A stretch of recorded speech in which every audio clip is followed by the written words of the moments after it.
Welcome to Thursday Night Football, presented by Bud Light Platinum. Welcome to Miami Gardens, Florida, home of the Dolphins. A record of 2-7, taking on the Baltimore Ravens at 6-2.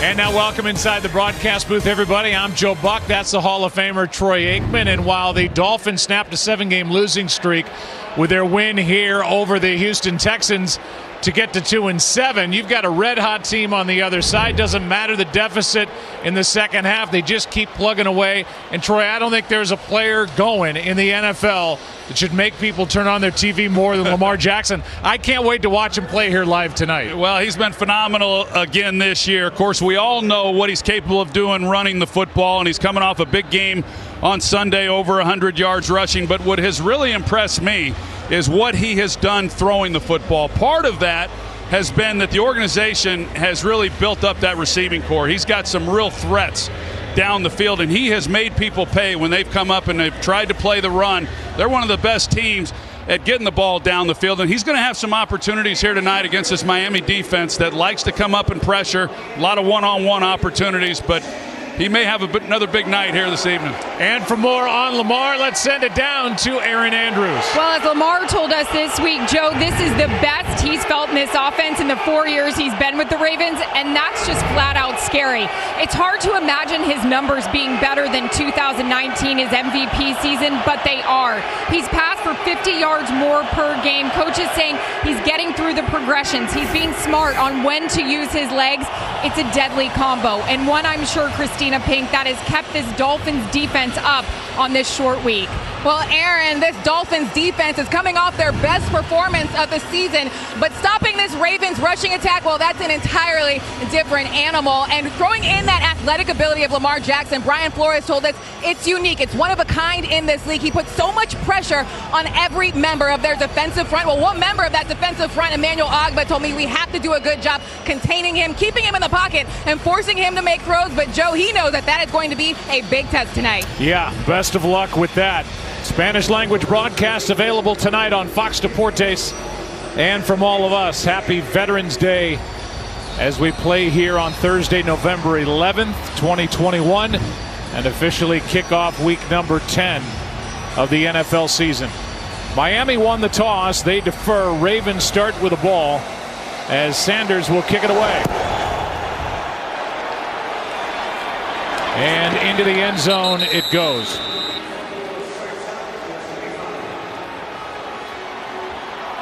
Well, when you talk to head coach John Harbaugh about Lamar Jackson, he says he's remarkable. He has a small circle of people that he trusts. He's all about football, and he's all about sleep.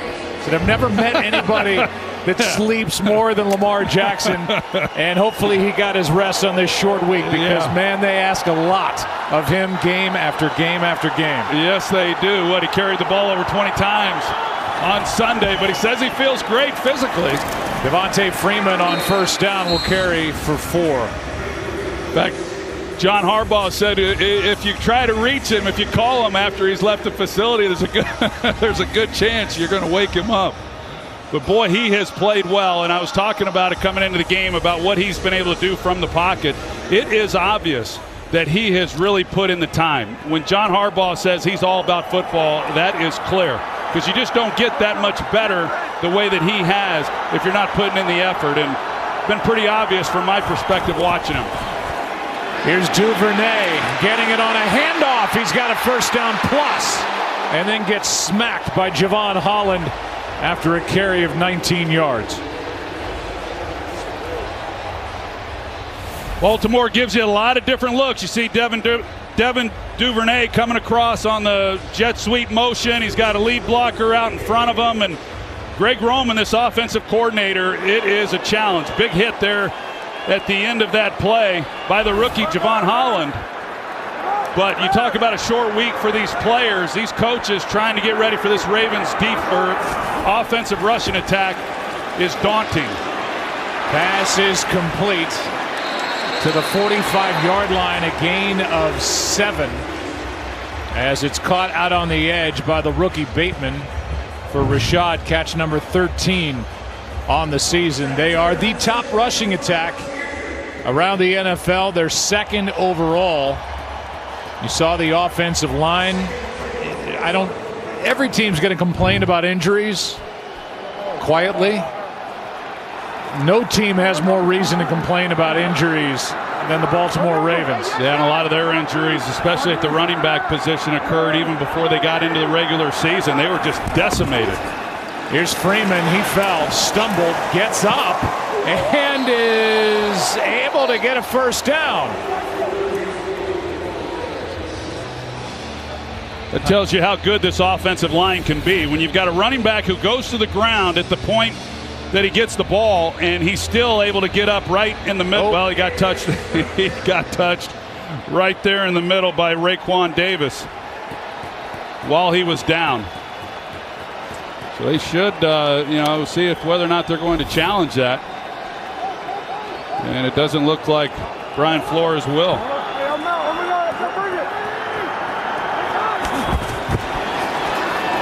Here's Freeman, right side, gets to the edge. 12 yards and another Ravens first down. Here are the names that John Harbaugh has lost. Ronnie Stanley. They lost J.K. Dobbins, Gus Edwards, their top two running backs. The cover corner and Marcus Peters. Deshaun Elliott, lost him last week on Sunday. And L.J. Fort, the names in yellow, lost during the preseason. Tough to overcome all that and have the second best winning percentage in the AFC, but that's what they've done.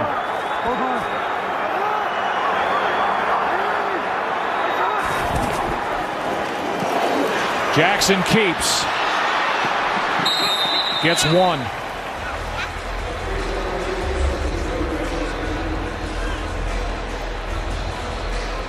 This defense that led the league in takeaways a year ago has taken a big step backward. This was a Dolphins team that won 10 games last year. They're 2-7, and you see where they rank on that top line there, 30th overall. I do think there are some good players on this defense. They haven't gotten the takeaways, like you said, Joe. And the other part of that is the struggles that the offense has had. It has affected, I think, the play on the defensive side of the ball as well. Blitz. Ravens pick it up. Pass is caught by Brown. And Hollywood Brown, not named after Hollywood, California, but named after Hollywood, Florida, gets 5. Third down coming up. Well, you can just see it's a good drive right here to open up this ball game for Baltimore, and just the comfort level that Lamar Jackson has from within the pocket, the different types of runs that we've seen already where they've had the success. This will be big here for Miami if they're able to come up with a stop on third down. Ravens are having a tough time getting the right guys in the huddle. Play clock down to 4. And they get it away. Jackson, nope, they're going to blow this one dead. And they are going to throw the flag. Before the ball was snapped, delay of game by the offense. 5-yard penalty. It's third down. The sideline was trying to get the timeout. They didn't get it in time, and that makes it third down and 9. Yeah, they got these play clocks down low too, but they're right. They should be anyway, right in the line of sight for these quarterbacks. They look right through the defense, and you're able to see it. I know I'd come out for pregame warmups, and the first thing I'd look at when I was at an opposing stadium was immediately where are the game clocks and the play clocks, so you know. But that one's on Lamar Jackson. Getting down low again. Blitz. End zone incomplete for Sammy Watkins. And it was the rookie Javon Holland coming on the blitz. It was about a half a step short of getting a sack. Yeah, he gets there, but he forces then Lamar Jackson to get this ball off. He knows that he's unprotected, and they have a chance. Sammy Watkins back in the lineup tonight, but just ran out of real estate out of the back of the end zone. And Lamar knows, had he have picked that up just a little bit quicker, got it out a little bit sooner, they had a chance for the home run. 46-yard try by Justin Tucker.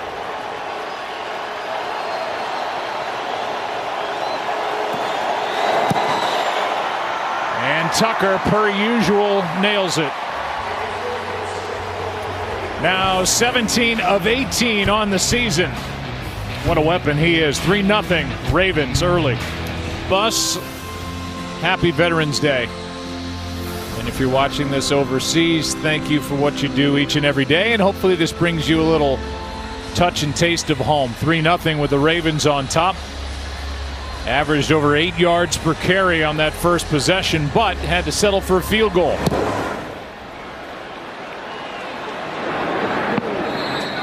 Let's go back to Sammy Watkins, who I think was well aware of where the goalpost was as this throw was leading him right into it. Well, the way that he reacted is almost as if he I don't know if he lost track of where the ball was, because even after the ball hits, he doesn't ever look to locate the ball.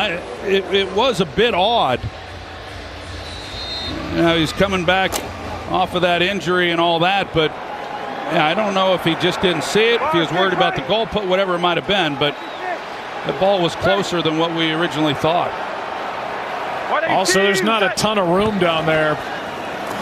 Once you head out of bounds, there's about a step, maybe two, and then there's a wall for a guy that's been dealing with a thigh injury. A gain of 3 here by Myles Gaskin. And here is Jacoby Brissett, who makes his 5th start of the season, 2nd straight, in place of Tua Tagovailoa, who's out with a finger issue, middle finger on his throwing hand. But Tua is active. He's the backup, but not starting for the 2nd straight game. Take it to Gaskin, completed to Wilson. He makes a couple miss, and now another. What a move. And out of bounds with a Dolphin first down. Well, Wink Martindale, the defensive coordinator, as we know, they're going to give a lot of different looks. They like to bring extra people. He shows blitz. The ball comes out quick. But this is where Baltimore has had some problems. They got him corralled. They got him immediately. Calais Campbell unable to make the tackles. A couple guys missed tackles, and what should have been a minimal gain, if anything at all, turns into a first down. Play action from Brissett. And this one is through the hands of Gesicki, who made acrobatic catches Sunday, a couple of one-handed grabs, and is their leading receiver with his 529 yards. Yeah, I'm not even sure you'd say he's a tight end. He's in that Travis Kelce type mode to where, yeah, you watch him in any game and he comes up with some ridiculous catches. He just is able to twist and turn and go up with his size and almost hauls in another one.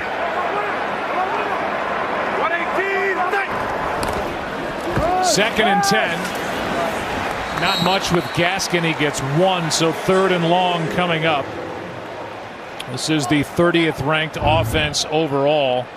They can't run the ball, and they have a tough time protecting the quarterback. It's a bad combination. That's not I'll tell you, that's why when you look at them and they're 30th in the NFL in total offense, it's been hard. It's made things awfully tough, as you can imagine, for George Godsey, the offensive coordinator and play caller, when you're constantly not able to run the ball. You're behind the chains. I think the quick passing game, like we saw, is one of the ways that you try to at least stay ahead, you know, of the downs. Brissett is sacked.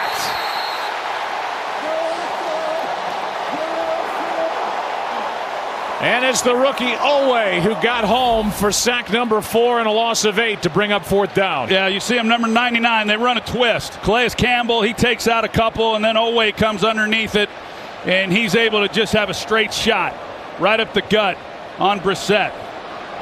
You know, that has been the hard part. You get into 3rd downs and trying to protect, and good luck against Wink Martindale and all that this offensive line is going to see this evening. Devin Duvernay, who leads the league in punt return average, catches it on the run as he heads out of bounds. 39-yard punt. And the Ravens have it for the 2nd time, leading on the road by 3. Check for the game in your area. The great Johnny Unitas is the only player in Louisville football school history to have his number retired until this Saturday. During the Cardinals game against Syracuse, Louisville will retire Lamar Jackson's number 8 jersey, joining Unitas. Louisville retired Unitas' number 16 in 2003, and it was in 2016 Lamar Jackson won the Heisman Trophy. Well, if you go to Louisville, I mean, now you know what you have to do if you're going to get your number retired. I mean, they're not doing that for very many. Obviously, just a second. That's a high bar. Here's a pass to Duvernay. Gets blocking on the edge and gets a first down. Let's send it down to Aaron. Yeah, you mentioned Lamar winning the Heisman, the youngest player all time to win it in that 2016 year. Easy for me to say. It was a cool moment for him. The school actually surprised him via video to let him know that they were doing it. He's going this Saturday, and very neat. The number 8 will sit next to number 16 on the east side of the stadium. Very special. Yeah, for a guy who won the Heisman in 16 and the NFL MVP in 2019. And is playing basically a home game here tonight from Pompano Beach. Handoff to Freeman, a lot of missed tackles, and Devontae Freeman gets 8. A lot of missed tackles, but some good blocking up front also. I mean, this is a big, powerful, physical offensive line. And, you know, sometimes you take these types of groups for granted. Maybe even within the organization you do to some extent. I know in talking with Greg Roman, he said, hey, we've been real good at times. Other times we've been okay. And, boy, when I watch them, I see an awfully good unit. And you go around the league and look at some of the problems. Just look at the other side of the ball here tonight and the issues they have. Right up the gut for a first down, Devontae Freeman. Here's tonight's professional grade presented by GMC. And Lamar Jackson with his streak of 44 straight games with a touchdown, the longest active streak. For the guy who, since he came into the league in 2018, has the 5th highest rushing total across the NFL, not among quarterbacks, period. Behind Henry, Elliott, Nick Chubb, Dalvin Cook. And then Lamar with his 3,506. Pass is caught over the middle. Andrews. And Mark Andrews spinning around, still won't go down with a completion of 15 yards from Jackson. Well, that's his guy, Mark Andrews. And when you give Lamar Jackson time in the pocket, those types of throws, he will pick you apart. He just will. There was a time where maybe that wouldn't happen. But now when you watch him, he's so poised and collected when he's in the pocket, knows where he's going with the football, dissects it, and great protection up front. Ravens thought they were going to get Nick Boyle back this week, but they're going to hold him out one more game. Injured his knee in the middle of last November. Here's Jackson. Taking it to the 35. Lamar gets 2. You asked Lamar after that big game, 386 total yards in the overtime win against the Vikings on Sunday. 120 on the ground, how he felt, how sore he is, short week. He said, I had a couple of scratches, that's it. Well, you don't see him take a lot of big hits, and unlike a lot of quarterbacks, he runs between the tackles. But when he does, he usually has one, if not 2, 300-pounders kind of leading the way for him. And off to Freeman, and he's wrapped up in the backfield by Agba. Coming off a game with 2.5 sacks. He got through in a loss of 1. I think Wilkins is he's one of those players when you talk about this defense and some of the good players that he has. He's certainly one of those guys. He's a load inside, and they get the inside pass rush. They got Agba who comes off, but they typically need to bring the extra rushers in order to get to the quarterback. Le'Veon Bell back there next to Lamar Jackson. Play clock is just about to hit 0 when that ball was snapped. Ball's out. And Bateman is there for the Ravens. as Eric Rowe forced the fumble. And it will stay with Baltimore as Brown put it on the ground. Rowe was the only one who could really come over and make a play. They do a good job on the perimeter of blocking it up. And as Rowe's coming from inside out, he's the one who's able to strip the ball. A good recovery there by Bateman. And it brings Justin Tucker back out for a 48-yard try.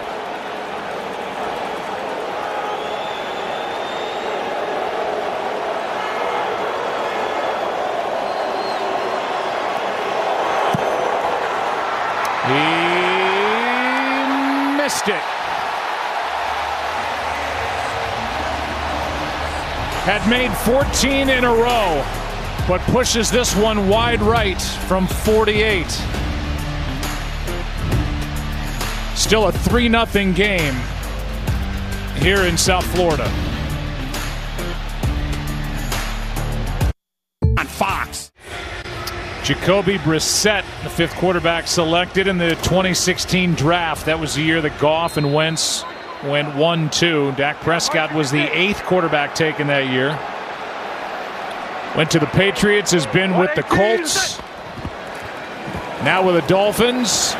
Time runs out, and he's just able to throw it away with heavy pressure from Marlon Humphrey, the corner. 2nd and 10 as the officials get together to see if they want to throw a flag on this. And there is no intentional grounding on the play. The quarterback was outside the pocket, and the pass made it back to the line of scrimmage. It's 2nd down.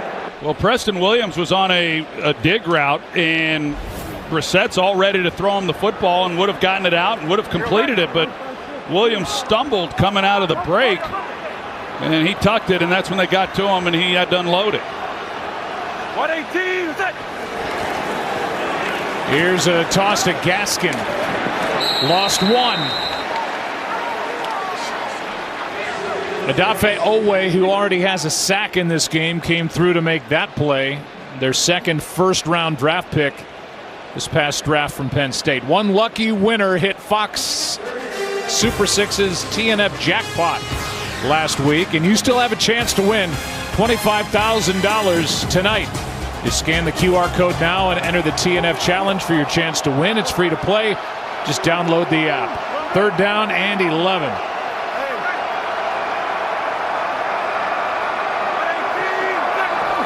Blitz. Laird can't pick him up. Pass is caught and now dropped. In and out of the hands of Gesicki. And it'll bring up 4th down. Well, 3rd downs, I mean, you just got to plan on it. Everything that the Ravens do, every now and then they'll back out of it and play a little something different. They do give a lot of different looks, and it's hard to pick it all up when you're quarterback, and that one was pretty straightforward. They were single high safety, man across, bringing extra rushers. But even if Gesicki's able to hang on to that, he was short of the 1st down. Pilardi punts it. Duvernay with a fair catch. 41-yard punt. Ball was hauled in at the 23. 3rd possession for the Ravens. Up 3. Ball presented by Bud Light Platinum. Talk about the ground game of the Baltimore Ravens. And when you speak with Greg Roman, as we did, their offensive coordinator, he said the nuances of how we run the ball and the way it's blocked, it's hard to pick up. But these guys that they added in the early part of the season are there now. Devontae Freeman, Le'Veon Bell. Latavius Murray missing his 3rd straight game with an ankle injury as Jackson steps up, flips it for Brown. Broken up. And the play made by Holland, who just seems to get better and better every week. The rookie from Oregon. Yeah, he really does. I mean, you see he's got great speed, so the range that he has, and he's able to pick it up, and he comes across and is able to make a play on that ball. Looked like Brown was going to be able to make it, but Holland's been one of the bright spots. In fact, both those safeties have been. Brandon Jones has played well. Javon Holland has done a nice job. One of those rookies that they're planning on, dependent on here in the years ahead.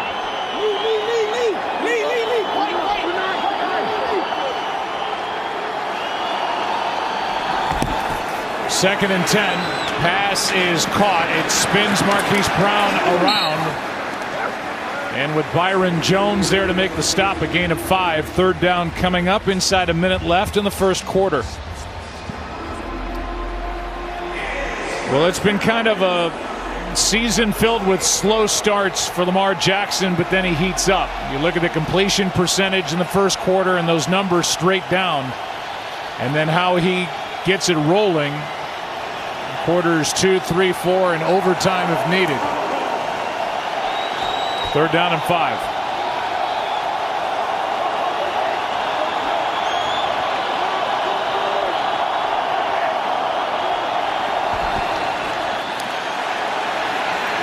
Time runs out.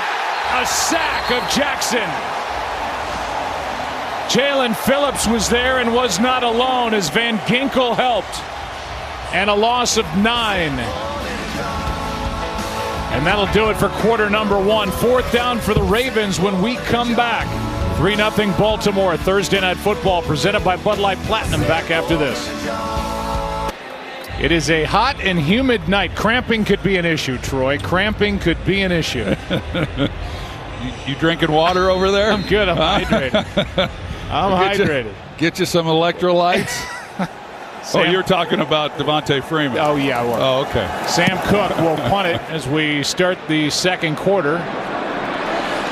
Jalen Waddle, the rookie. Nope, that won't work.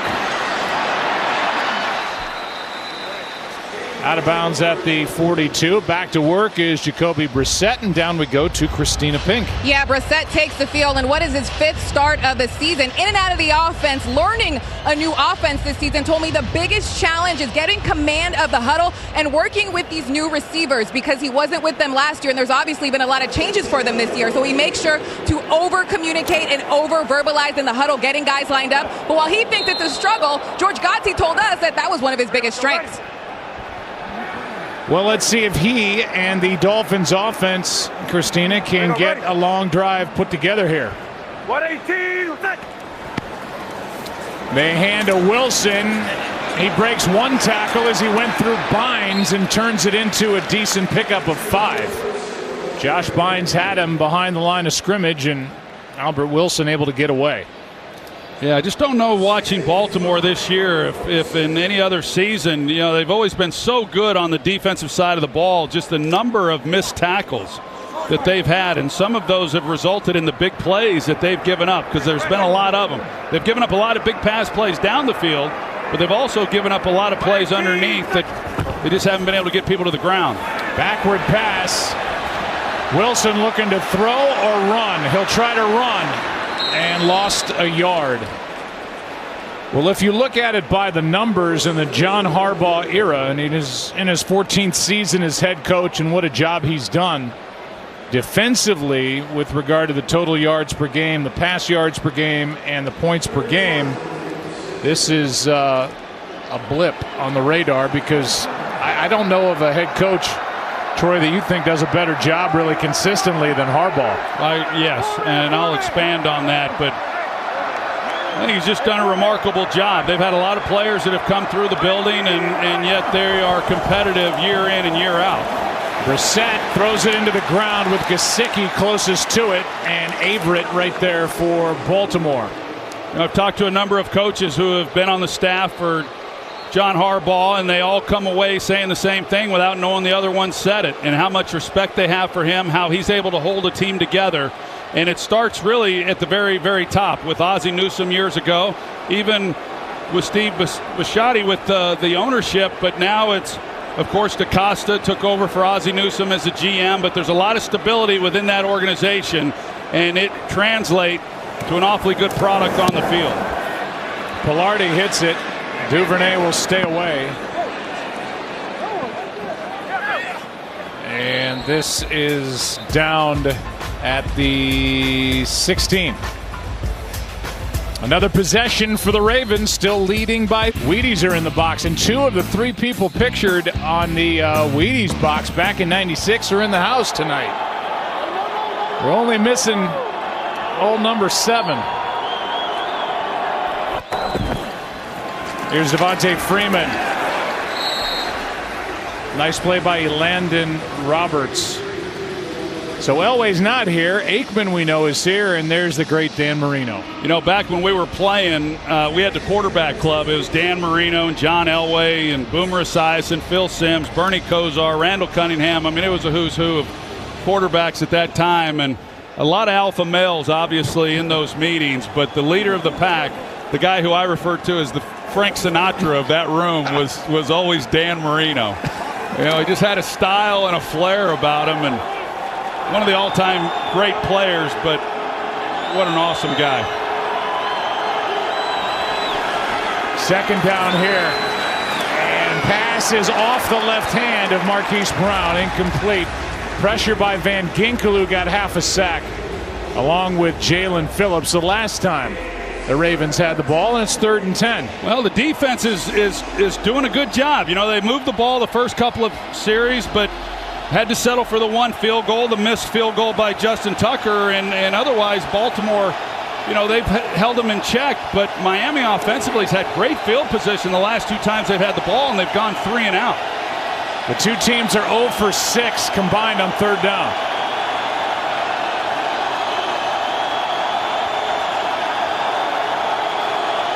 It's the rookie Holland, the safety, who goes over to help cover Devontae Freeman, who's knocked down by Xavier Howard. And it's 4th down again as this defense is trying to build. They had a good game against Buffalo. They had a great game against the Texans, and they're trying to string 3 in a row together. Well, they're anticipating the pressure and get the ball out quick and let Freeman do his thing. And if it was only Holland who was matched up on him, then he might have a chance. But they've got 2 defenders, 2 corners out there, and Xavier Howard comes up and makes a nice play. Miami defense has forced back-to-back 3 and outs.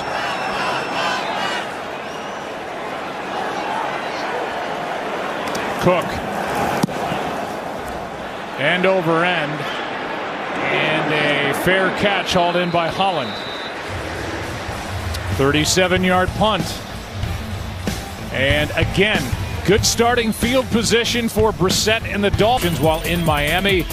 They were inducted into the Miami Honor Roll in 2003. You know, my first NFL game was 1984. I was here for the Orange Bowl with the University of Oklahoma, and I went to a Dolphins game, Dan Marino's second season. That's when he had that record-breaking year, and watched him throw to those guys. They were a lot of fun. Yeah, those two so great with run after the catch. Athleticism, and there were many defensive coordinators that didn't sleep the night before they were going to take on Marino and Duper and Clayton. A gain of 9 here by Ahmed, who makes the catch and carry, and Patrick Queen is there for the Ravens. Boy, you're not kidding. Patrick Queen came up and he put Ahmed after 9 yards on his back. Big time hit.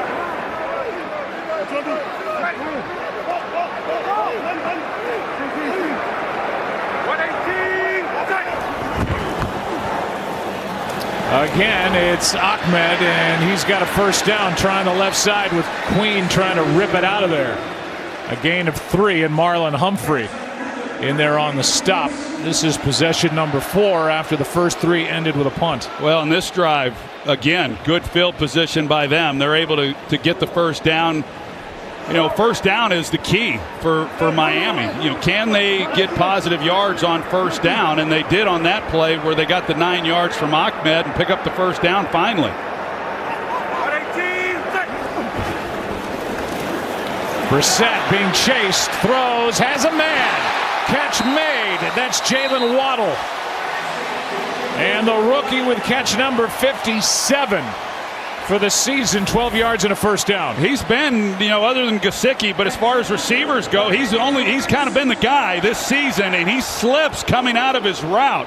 Really good route. We've seen footing issues now a couple times by these Dolphins receivers, but I really like this young man and what he has shown. I think other than quarterback, playing as a rookie is really difficult as a wide receiver. I mean, it's hard to have success. There's a lot to learn. These guys come into the NFL game not really exposed to a lot of the types of routes, but they were well coached at Alabama, those receivers that came out this year.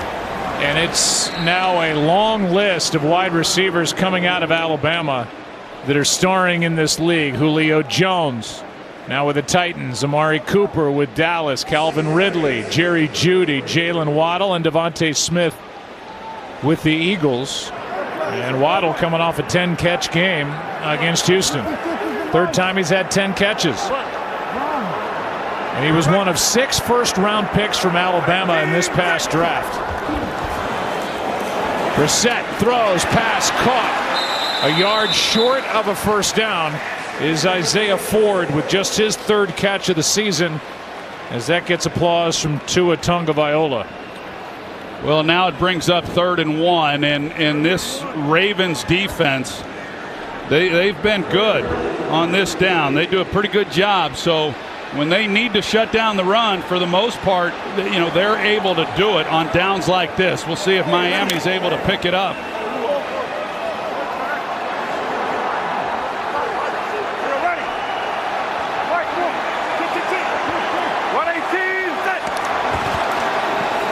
Play action from Brissett. Down the middle and caught. Shaheen sets up 1st and goal.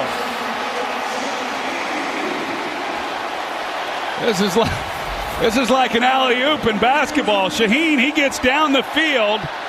Chuck Clark's in coverage. He just bodies him up, and then the ball's thrown up, and he goes up just like you would post someone up in basketball. Really great job as he's going backwards to be able to make that play.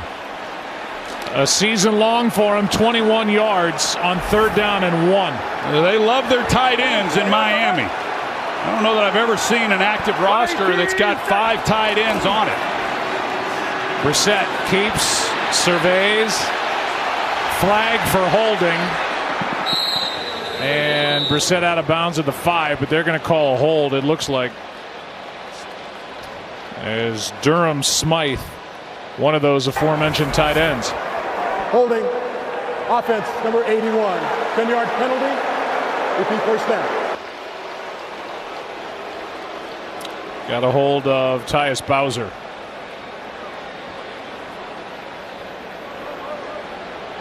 And that moves the ball back to the 15.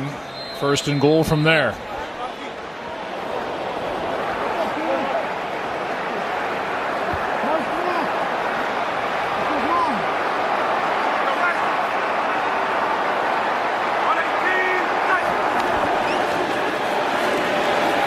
Pass is broken up. Gesicki the target with Chuck Clark defending. Chuck Clark, I don't know, a lot of contact at the top of this route. Let's take a closer look at it. There's Chuck Clark, 36. Yeah, he got there. I don't know exactly. Let's see. He hangs in there. Tough to get inside on that particular look. Chuck Clark was the one who was in coverage when Shaheen made the 3rd and 1 catch. 2nd and goal. A screen for Shaheen. Not much. Tripped up by Justin Houston. Gain of just 2. Well, Shaheen getting a little more opportunity with Miami. He was a 2nd-round pick by the Chicago Bears, and I know that they were expecting a lot from him there, but this is an offense that they use a lot of 2 tight end personnel, by far more than anybody else in football.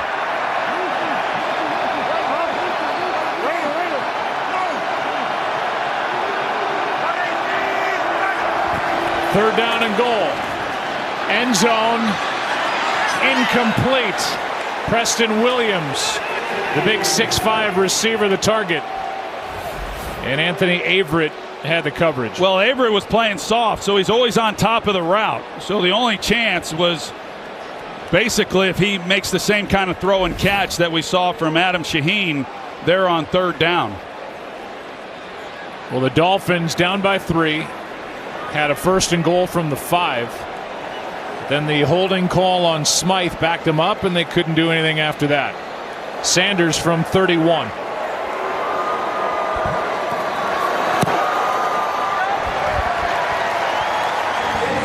And this is a tie game with 6:18 left in the first half. Here's the penalty on Durham Smythe. The hold on Tyus Bowser. And that derailed that drive. 3-3 day. A look at Arlington National Cemetery, the USS Arizona Memorial at Pearl Harbor, and Marine Corps War Memorial. Welcome back to Miami. 3-3 game. As Jason Sanders will kick it away.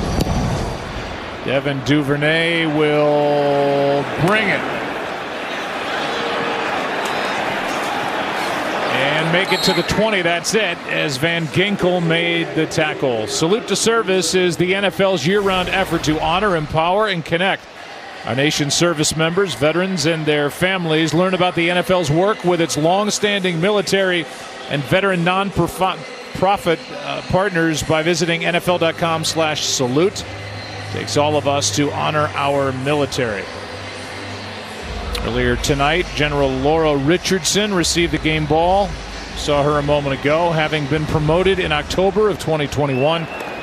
Richardson became the second woman to attain the rank of general in the U.S. Army, as well as the third woman to lead a combatant command. Here with us tonight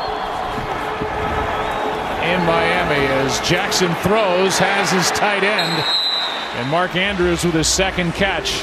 Good for a first down. Good route by Mark Andrews. I mean, he is just such a phenomenal player. The way that he's able to run, he catches the ball. He's good as a blocker as well. But Miami, unless they bring people, having a hard time getting to Lamar Jackson. And usually when he has time, Mark Andrews is the one he's looking to get the ball to.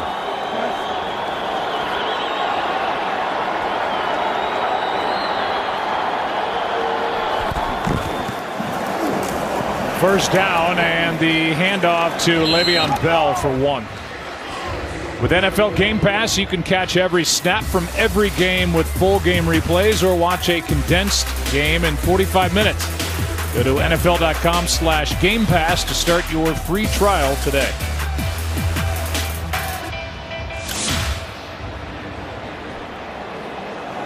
Second and 9. 5 to go in the half. It's Miami's ball to start the second half.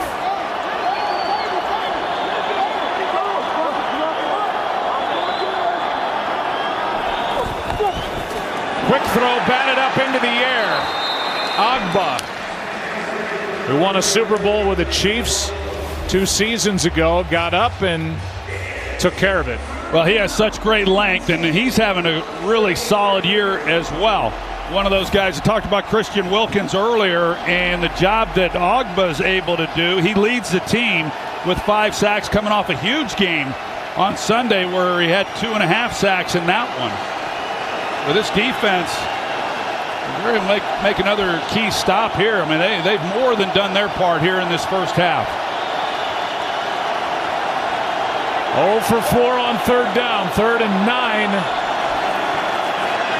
Quick throw out on the edge. Brown won't get it, won't get close. Xavier Howard came up and made the stop.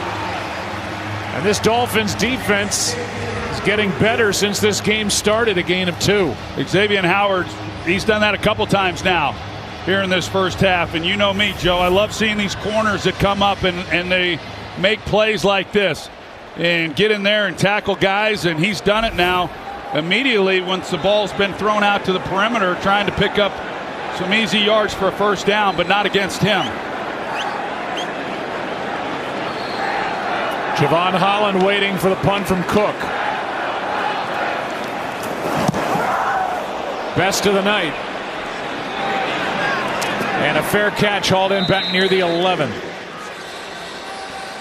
53-yard punt. Xavier Howard came up, made the stop on Marquise Brown. And frustration for John Harbaugh and his Ravens in a 3-3 game. Welcome back to Thursday Night Football, presented by Bud Light Platinum. We'll look at South Beach as the Dolphins have their worst starting field position by 14 yards in the game. As they start at the 11, Brissett takes off. And and is able to get it up to the 15-yard line. Got 4, forced out by Bynes. Kind of an awkward fall over there on the sidelines. Good to see. You know, he's a big guy. He's not the fastest guy in the world, but he can get out of the pocket and do some good things. You know, the strength for Jacoby Brissett, you know, that time when he was playing, getting a lot of playing time, starter there in Indianapolis, was his command of the offense, his ability at the line of scrimmage and protecting the football. And that's kind of what he's known for. It wasn't so good on Sunday. He had 3 turnovers in that win Sunday afternoon. Jalen Waddle can't get to that throw. I don't know if he's banged up a little bit, moving a little bit slow. They've got Tua as the backup, and we're not real sure. Oh.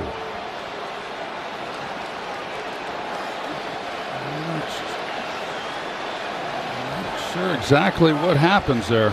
Maybe he hit his elbow or arm. Seems to be fine now. 3rd down and 6.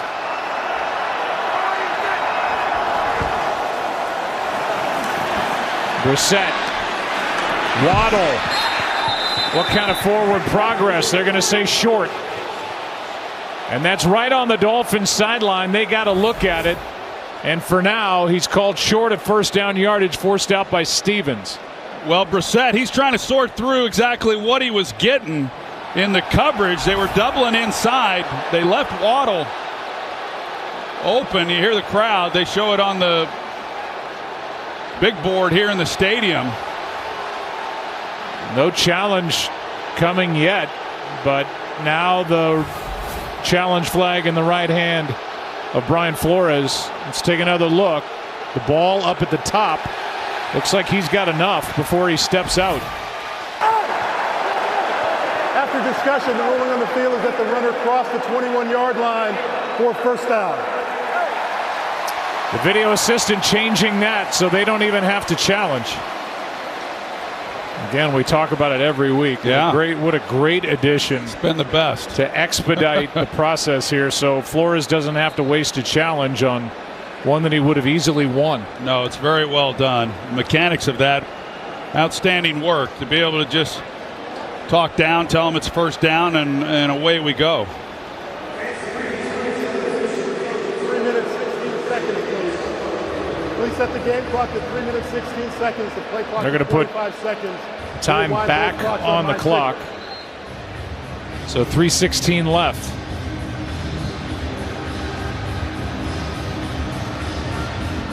And a 3-3 game for the 6-2 Ravens against the 2-7 Dolphins.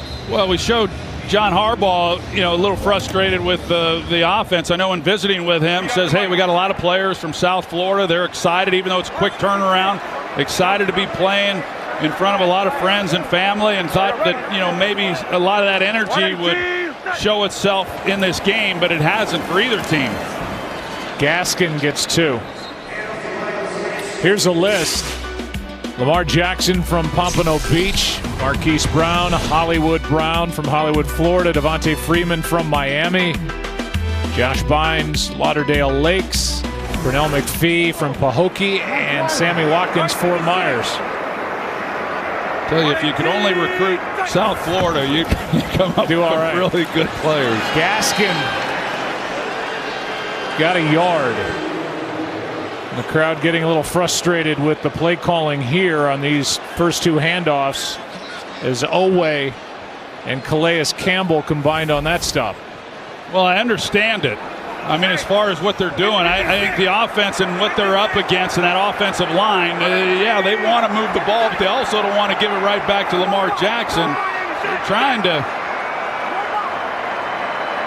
They're trying to do what they can, but it is challenging, as we've already pointed out. 2-minute warning here in Florida. Brissett will talk about it. Welcome back to Thursday Night Football, presented by Bud Light Platinum on a warm night in South Florida. 86% humidity, 77 degrees. Short week, and right now, we haven't seen any touchdowns scored in this game. Yeah, not only a short week, though, Joe, but for Baltimore, I mean, this was a team that went into overtime. So a lot of snaps played. in that game, and it's whether it's that or a combination of the humidity, like you said. Brissett. Waddle is overthrown, and it's nearly picked by Averett. 4th down. Well, Waddle's got a bit of a reduced split, so it opens up a whole lot of field there to lay that ball out. But Averett, he just stays on top of it, and that's a couple times now they've gone his way where he has not been fooled. He hasn't given up anything, and he's been in a better position to make the play than the receiver. I like that Averett. He's getting his chance because of Marcus Peters going down in before the season, but I really like what he has shown. Fair catch, hauled in by Duvernay. 48-yard punt. Let's find out what's coming our way at the half. The Toyota halftime is coming up. You don't want to miss it. That's right. We've got the greatest rushing quarterback, and then... Sorry, Mike. I was talking about Lamar. Sorry, man. Sorry, buddy. We'll have both. We'll see you at halftime. Well done. That was well done. Lamar Jackson tying Michael Vick with his 10 100-yard rushing games. Lamar doing it in 54 games. Michael Vick in 143. Had 120 in that overtime win over the Vikings on Sunday as Marquise Brown hops out of bounds with a 1st down. Been only 4 games this season without a first-half touchdown. And that's got to include that game between Buffalo and Jacksonville this past Sunday, a 9-6 loss by the Bills on the road at the Jaguars. From the 38, 1st down.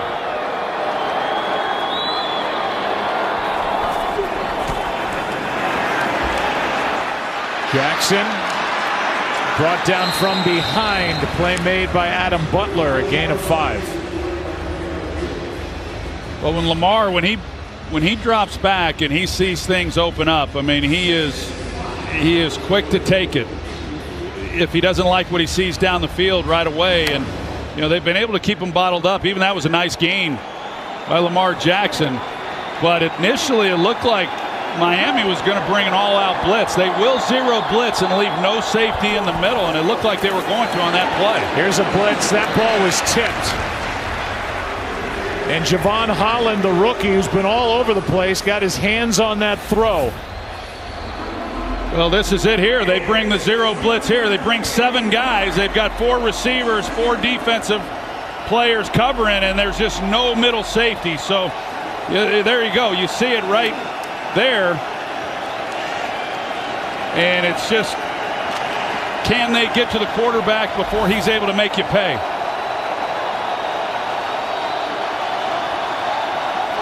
Third down and 5.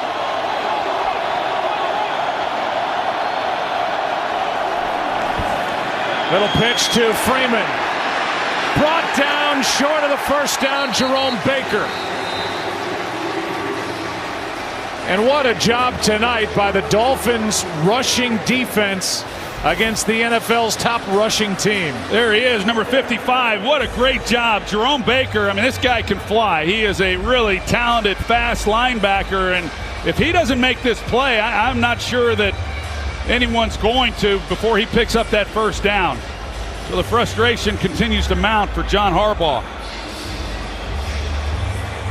A lot of people thought the Dolphins wouldn't be in this game at halftime. It's 3-3 and Miami about to get it back. And the Ravens just 19 rush yards since their first drive that ended in that 46-yard field goal by Tucker. Ravens going to have to live up to their reputation now as a second-half team on this humid night in Miami as they try to match Tennessee with their 7-2 record with a win tonight. They've got their hands full. Well, the Dolphins used a timeout, and so they must be thinking they're going to do something with this. Holland hauls it in. 51 seconds and 2 timeouts. Start Saturday strong at 10 a.m. Eastern with the Big Noon Kickoff pregame show live from Waco. for a huge Big 12 showdown between number 8 Oklahoma and number 13 Baylor. Then Maryland takes on number 7 Michigan State, all on Fox and the Fox Sports app.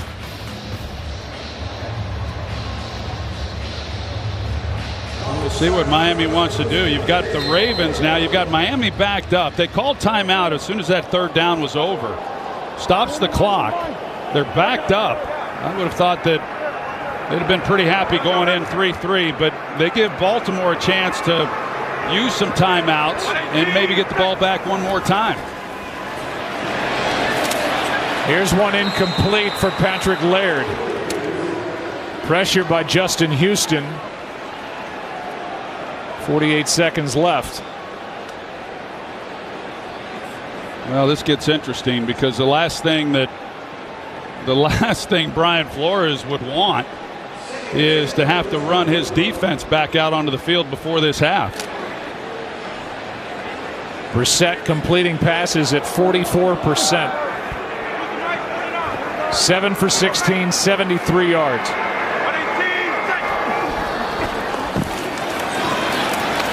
Here's one to the sideline for the first down. Isaiah Ford.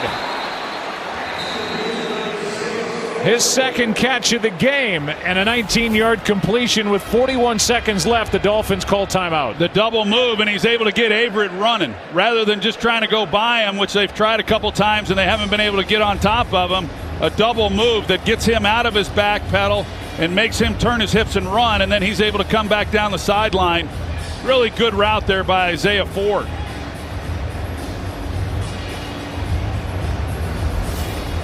This is a Miami Dolphins offense still without Devontae Parker, who's played 5 games. He's on IR. Will Fuller, the same with a finger injury, 6th straight game that he's missed.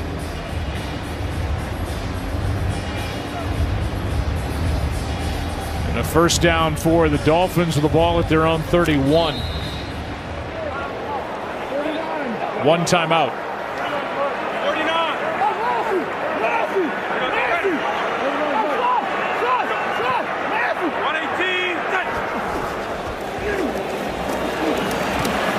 Laird out of the backfield. Able to get out of bounds with a short pickup of just 2.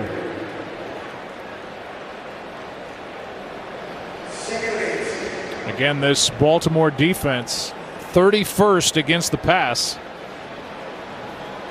Trying to hold up here with 34 seconds left in the half and keep this tied.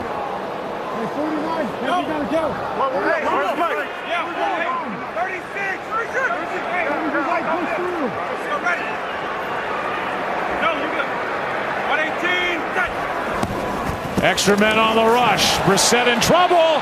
He's got Ford. 1-on-1. Breaks a tackle down to the 15. Timeout, Dolphins. 52 yards to Isaiah Ford. You're going to see here, he goes to the middle. He thinks he's going to get help by the safety, but he doesn't. I think that was Averett over there on that left side, and he turns it loose. You see the safety go to the middle, so he's not getting the safety help that they initially showed. So a miscommunication by Baltimore, and another big play. This has been the Achilles heel. Talk about the troubles that they've had in pass defense. It's more breakdowns, not tackling, giving up a few big plays, but that was just a total bust in assignment and really communication. It's the one thing that happens when you are a defense that gives as many different looks as what this one does, and they bring a lot of different people, that if you're not on the same page, you turn areas loose like that. And John Harbaugh cannot believe it. In our conversation with him just yesterday, he was talking about those types of busts that are just unacceptable. People are going to get beat from time to time, but you just can't have those total breakdowns in assignment. Season long for the Dolphins from scrimmage, 52 yards. Brissett complete, but the clock will run, and that'll be a flag that stops the clock, and that's likely for a helmet-to-helmet hit on Adam Shaheen. Yeah, I think that's exactly what it's going to be, Joe. But more importantly, down here, it stops the clock. Let's take a look, and there's the hit. that's delivered by Geno Stone.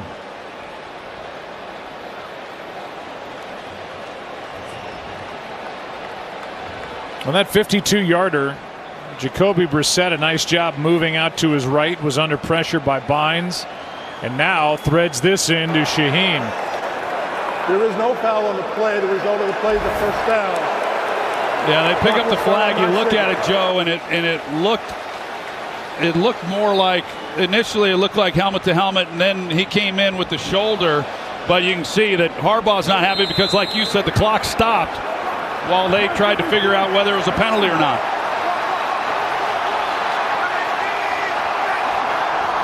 First and goal, 10 seconds, end zone broken up.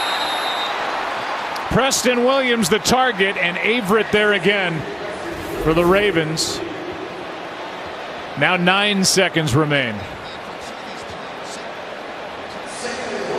Let's go back to the previous completion to Shaheen.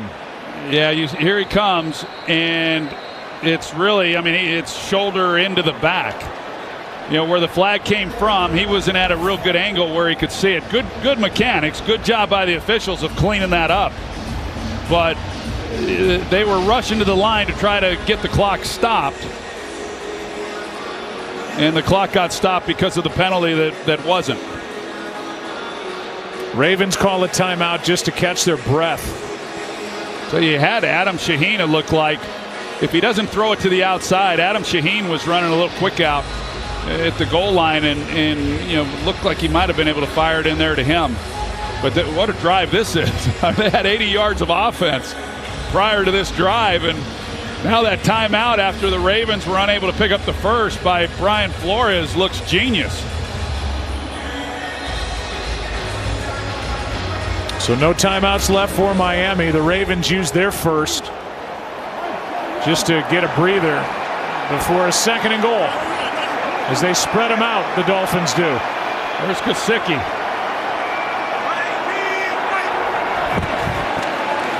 Quick throw right into the grass as Shaheen gets up looking for a flag on Tavon Young. Well, I couldn't tell if Tavon Young pulled him or not, because Shaheen, you're going to want to get across the goal line. Yeah, that's the grab. I understand why he's won. He's going to try to get across the goal line and then body him up and have the ball stuck right on him. And it did look like there was a pull. And now with 5 seconds left on 3rd and goal, they're just going to go ahead and try the field goal of 22 yards by Sanders.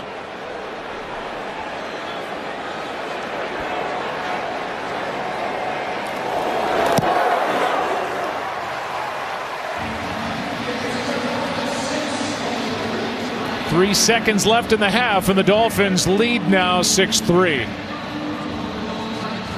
Well, Carl Madsen, an NFL veteran official, died of a heart attack on October 24th on his way home from Kansas City and Titans game in Nashville. Madsen was on his way back to the St. Louis area. He was an NFL officiating fixture for more than 2 decades, first as a highly respected on-field official before transitioning to a replay role beginning in 2009. He also served in the U.S. Air Force from 1973 to 1976. Peter King did a really nice write-up on the late Carl Madsen, if you want to look that up. And that's why these officials are wearing that patch here tonight.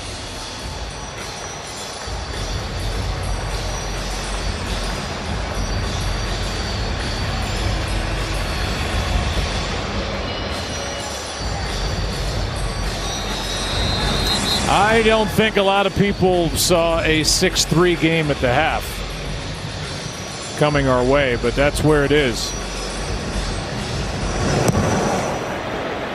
As Sanders just knocks it out of the back of the end zone. We've had 8 punts and 9 points. I don't know that you can say enough for that drive by Miami. I mean, they just had not done anything. They had less than 100 yards in this half prior to that drive, and it took that 3rd down play to Isaiah Ford. Otherwise, I mean, that might have came back to bite Brian Flores, giving the ball with good field position back to Baltimore, but instead they take it the length and get 3 points. So at the half, the Marlins lead the Orioles. No. The Dolphins lead the Ravens 6-3. Stay tuned. Toyota halftime coming up next. Want more stats? Just ask Siri. Who leads?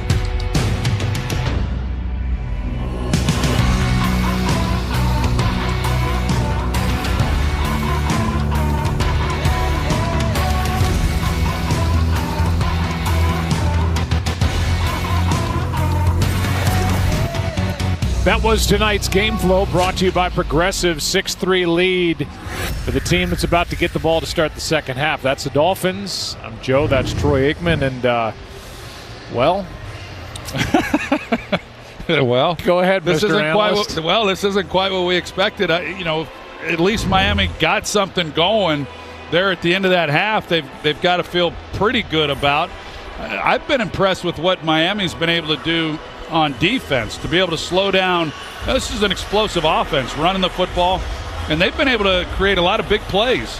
The first half of this season, biggest completion they got there in the first half, 15 yards. So they're stopping them on third down. They're not giving up the big plays, and we'll see whether or not John Harbaugh was able to get their attention. But Baltimore just has looked like a fatigued team that went into overtime and had 4 days to get ready for this one.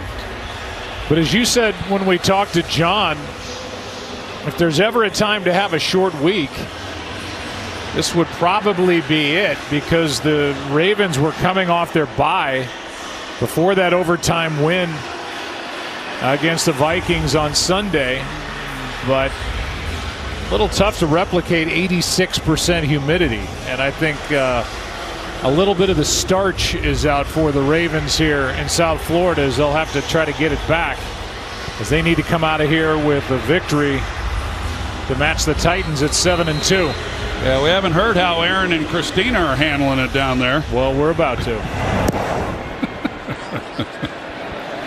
Let's send it down to Aaron Andrews. Just say the word, and the frizz on my hair will tell you all about this humidity. Troy Aikman, yours looks great. Now, John Harbaugh telling me the biggest problem for his offense was handling the blitzes. He said we didn't communicate well. He actually mentioned the crowd noise being an issue for his offense, and he said out here we've got to take better care of that, execute. And for his defense, you guys mentioned, can't give up the big plays. That's what they did on that 52-yard play. He said, yeah, as you two mentioned during that, there was miscommunications. They got to clean that up as well. Yeah, in the blitz department, Aaron, 9 blitzes by Miami in that first half. So they've been coming after Lamar Jackson. Here's Gaskin. He gets stood up by Patrick Queen. No gain. And now for the report from the other sideline, here's Christina. Joe, holding the Ravens offense without a touchdown in that first half, I asked Brian Flores, do you feel like you're in good position? He said, nope, not against this team. We know how explosive this offense can be, and we have to play 60 minutes of football. Offensively, he'd like to see them move the ball better, finish drives. I asked him how they're disrupting Lamar Jackson. He credited the communication they've had on defense. Yeah, they've looked really good defensively for the third week in a row now. Quick setup and throw, and that's off the hands of Gaskin. It'll bring up third down and 10. Well, a little bit of pressure. I mean, Brissett is on the ground, but yet you got a corner that's off. It's a 4-man rush, and this should be completed all day long. I mean, that's it doesn't get a lot better than that at this level, and it just off. Adafe Owe had some pressure, but the incompletion is 3rd and 10.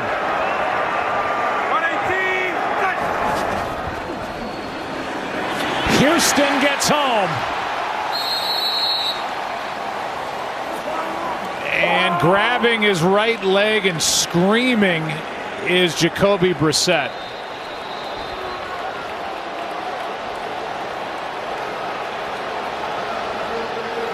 And Tua Tagovailoa is putting his helmet on. It is 4th down.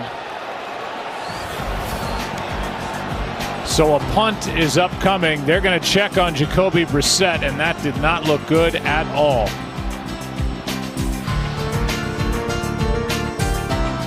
Prohibited. Punt coming from Pilardi. When Brissett got hit, He lost the football, and Liam Eichenberg was there to recover for the Dolphins to avoid the game's first turnover. Line drive punt, and Duvernay breaks one tackle and is able to get it into Dolphin territory. Let's go back to the injury of Brissett. Yeah, it was Eichenberg here that had a chance, that he gets beat. Houston comes around. It's hard to tell exactly what happened, but he immediately goes to that right knee and was in an enormous amount of pain. Now, he walked off on his own here, so who knows exactly what the status is of him, but yeah, Eichenberg gets beat by Houston, gives up the sack, and then Eichenberg was able to get back on that fumbled ball. Best starting field position of the night by plenty for the Ravens as Jackson steps through and gets 10. First time we've seen Lamar Jackson really cut it loose. And he gets 10 yards and a first down for the Ravens. What you can see is Lamar Jackson comes back and he starts looking to his left and doesn't like it, but you see that hole that opens up right in front of him, and then he does not hesitate when that happens, and nor should he. Really good stuff.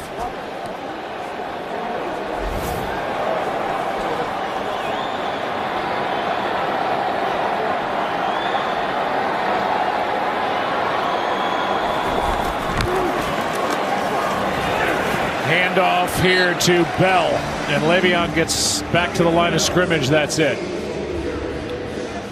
Jacoby Brissett is out of the medical tent,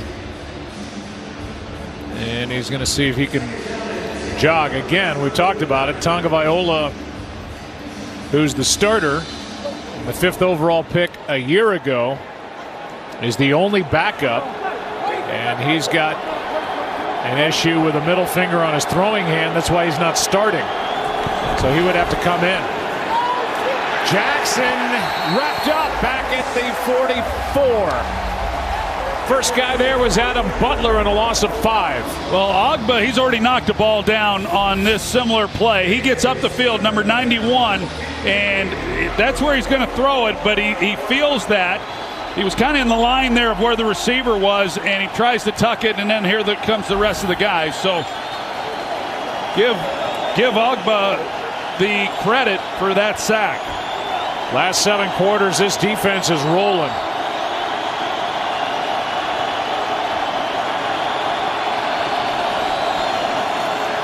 Blitz. Jackson keeps it alive, throws it for Brown, and broken up. Justin Coleman back there for Miami. After Javon Holland came on the blitz. Well, the Ravens, they thought they were going to have it picked up, or Lamar Jackson did. The scheme within the protection, they bring Holland off the edge. Here's the one-on-one down the field. Just throw it up and see if maybe Marquise Brown can make a play on it. But the protection had it where that was one of those where they were going to get a better shot down the field than what they ended up getting, because Lamar just trying to keep the play alive. This one checks up at the 5 and will be handled near the 6. And it looks like Tua Tagovailoa, bad finger and all, is coming in the game. He is up 3. To Christina Pink. Joe, Jacoby Brissett was cleared to return to the game after working out that knee, but as he approached to go back on the field, head coach Brian Flores stopped him, pointed at Tua, and told Tua that he was going in. Jacoby Brissett clearly frustrated as he headed back to the bench. The thing to watch with Tua right now with that fractured finger is his grip, getting the snaps cleanly, Joe. He starts in the shotgun. That little pistol formation with Gaskin behind him. And a handoff to Myles Gaskin. And the back gets up to the 9, a gain of 4.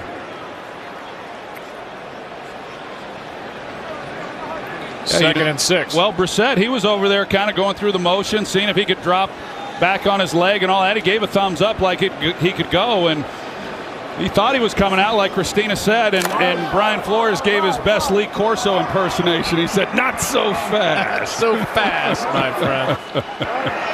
We're told officially his return, Brissett, is questionable.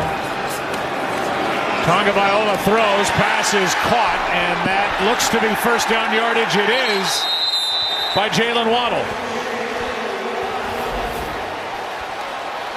Good route combination there that allowed Waddle to have some separation just by the design of the routes. You see the push up there by Gesicki, and it keeps Marlon Humphrey from being able to just jump it until after he's able to make the catch. Good design there by Miami and a good throw and catch.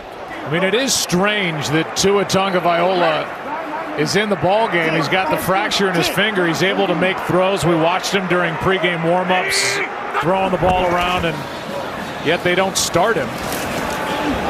They have a quarterback, Jake Dolegala, on their practice squad, but they believe that if needed, Tua was good enough to go, but not good enough to start, and here he is. He's needed. 2nd down and 9.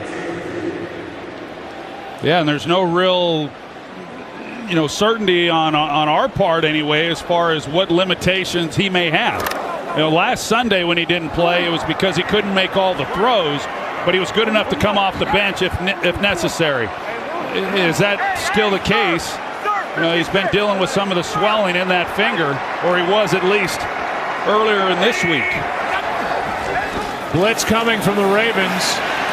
Passes behind Gesicki.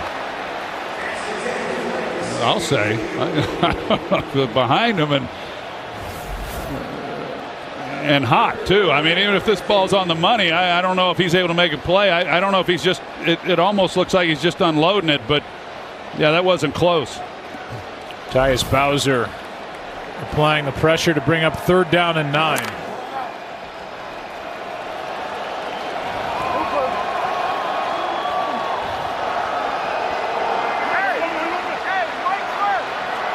Well, it looks like they're coming, and I would expect it, and Tua needs to expect it as well. Sideline pass incomplete for Gesicki, with Tavon Young defending. And after 1 first down, the drive stops inside the 15. Well, they just do such a good job, Baltimore does, of really just throwing your timing off. So it looks like they're all coming.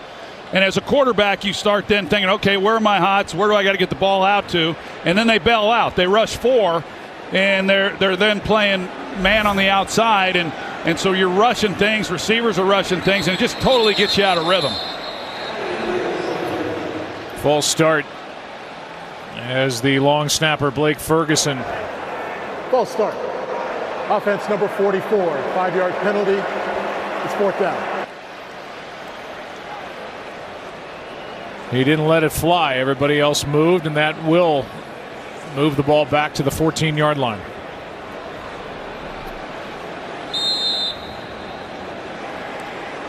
Devin Duvernay averaging just under 17 yards per punt return with a fair catch with Mac Hollins right there in his face. 40-yard punt. Ravens get it again. Still down. As we welcome you back on Thursday Night Football on this Veterans Day, we thank you for joining us.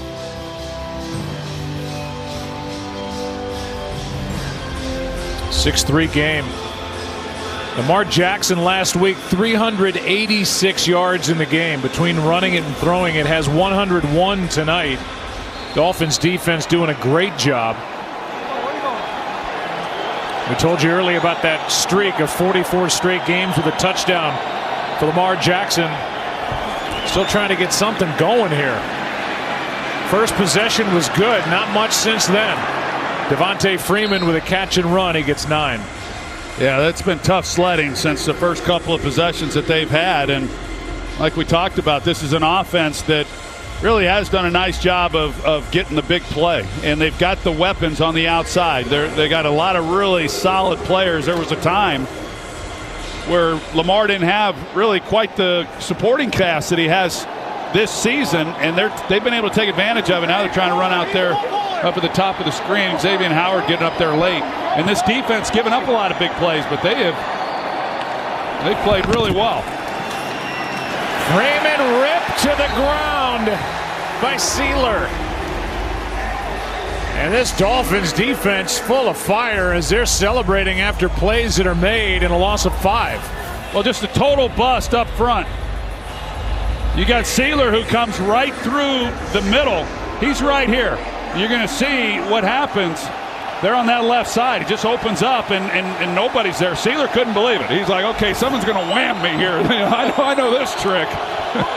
You don't get blocked. That means someone's about to ear hold me. They're down in 6, and what a catch made by Bateman. Boy, he had to reach, Troy, for that throw from Lamar Jackson in some traffic.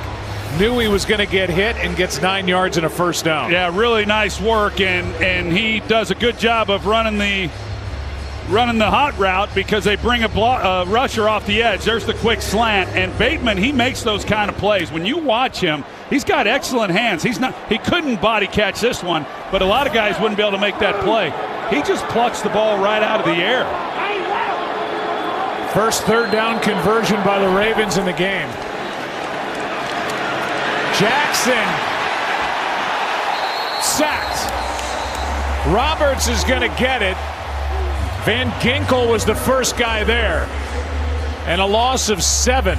And Lamar Jackson almost lost the football on top of it. They're running some games up front, 5-man rush, and there he is right up the gut and has a chance. And you're right, Lamar Jackson's fortunate. The ball started to come out right here. Pretty gratuitous bounce off the shoulder pad. Roberts gets his first sack of the year. 2nd and 17 now.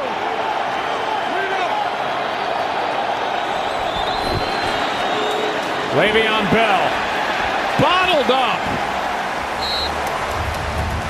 And a gain of just 1 as Van Ginkel, who's been everywhere, made that tackle. Tomorrow night on NFL Network, NFL Total Access has the latest news from around the league, and Jaguars defensive end Josh Allen talks about his big game against Josh Allen and the Bills. NFL Total Access tomorrow at 7 live on NFL Network. Played in a game, the two Josh Allens. It's similar to what we're seeing here tonight. Yeah, I heard those two played against each other. 3rd and 16. Jackson is forced out by Phillips. And there is just nothing happening for the Ravens on offense, and this Miami defense impressive.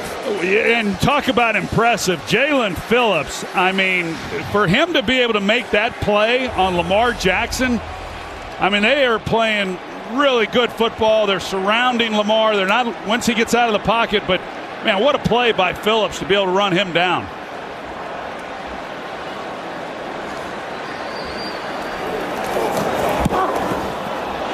A punt by Cook. Holland nowhere near it, and we'll see where they mark it.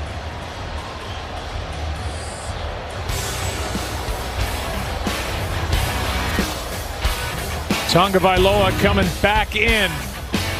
The drive will start at the 19 on what is turning into a frustrating Hard Rock Stadium in Thursday Night Football presented by Bud Light Platinum.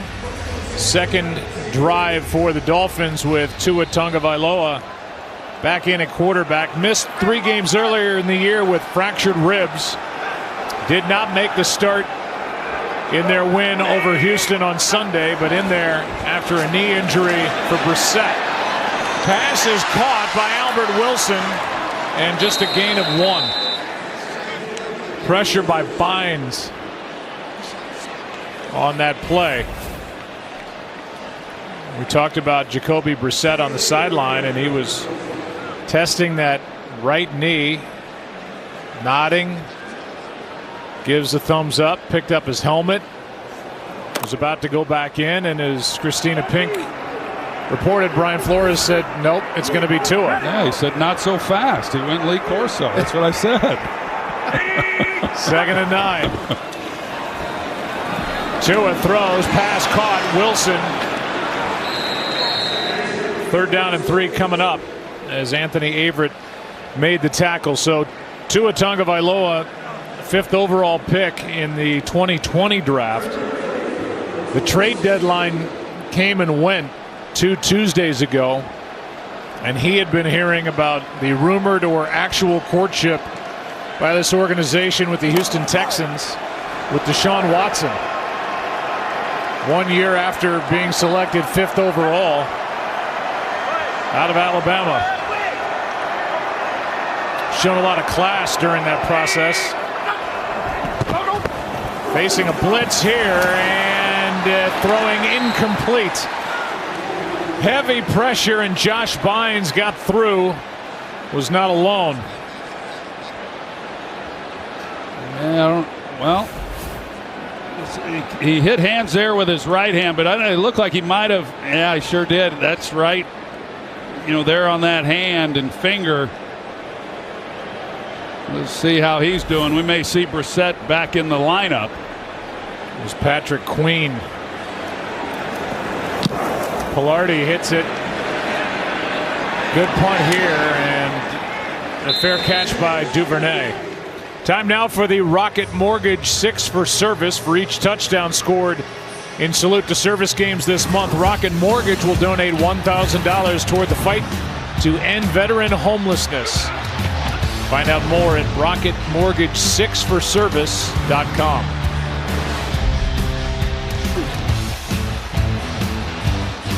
Well, you've done a few 6-3 games in your time. Different sport. Yeah. Here's another look for a guy that's been dealing with a fracture in the middle finger on his throwing hand. Shaking it off. Yeah. On his way off the field. From the 22 now. Sidearm throw. There's Andrews. Catch number 3 on the night, and it's good enough for a first down.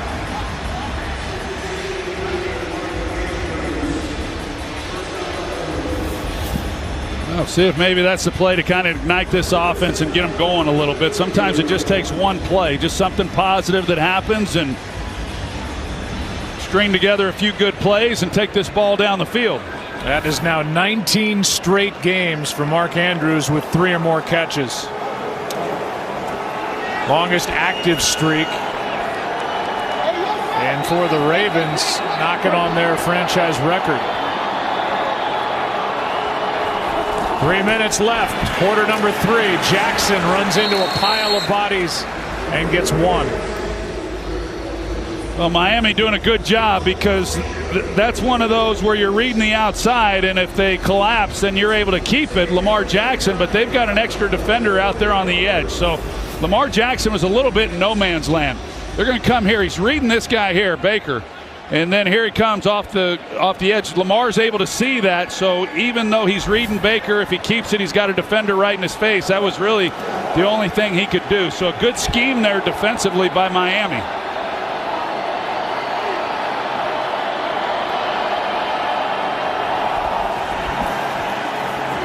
Jackson throws low and incomplete. They're going to say catch. Let's see if he caught this. It's Andrews for 14, as the Ravens now are going to hurry it up to try to get a snap away. And it's now challenged by Miami. Let's see that last throw, and if this was indeed complete. Well, it looked like, take a look at the end of this play. Miami has challenged. Yeah, it looks like he might have. Looks like he. Pass. We will review the play. There's a better look at it here. Still in the air. And it looked like he got underneath it. I don't know if there's anything there, but Lamar Jackson, he dropped that thing down, Kent to Colby style to get it around. It looked like he was working it around Villanueva. Watch how he has to throw it, to the side there around the left tackle. I think that's a catch. I do too. These guys are getting pretty adept at doing that. Of course, we've been watching Mahomes do it for a few years. I've seen Aaron Rodgers and Matthew Stafford, and they drop it in any different kind of direction. You know, Lamar Jackson came into this game talking about how much he's worked on, you know, him in the pocket, and he's another one of those Tom House guys. And they initially were working with him possibly about trying to get his elbow up, raise the launch point of the throw, and when they were working with him and saw him throwing the ball the way that he does on the move, they decided that what he does is perfect and they don't have to worry about it. And that was the end of them trying to change exactly where he's delivering the football from. But yeah, this looks like a catch from everything we've seen. Well, remember, the call was catch on the field. And I haven't seen anything where the ball definitively hits the ground.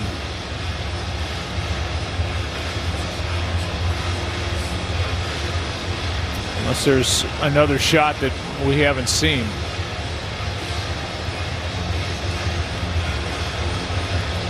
Let's check in with Mike Pereira in Los Angeles. Joe, they've got that system that gives them a lot of angles to look at, and I think the tip of the ball touches the ground. You see it bounce up and loose between his legs, but I think you get the ball to the ground right there, and then it ends up loose between his legs. I feel they're going to reverse this to incomplete. And I think you're right, because they're moving everybody back, and they've spent long enough looking at this to figure out where the ball should be placed. But if you see that ball definitively hit the ground, yeah, I still don't see that. I don't see it either, and I know they talk about piecing it together, but I don't know what you're piecing together. After reviewing the play, the pass was incomplete. It'll be third down at the 34-yard line. Please set the game clock to 2 minutes, 21 seconds, please. 2:21. Miami is not charged a timeout. So that erases a 14-yard completion to Andrews and makes it 3rd and long. 3rd and 9. And they're all up there again, Miami. They're all up with no safety.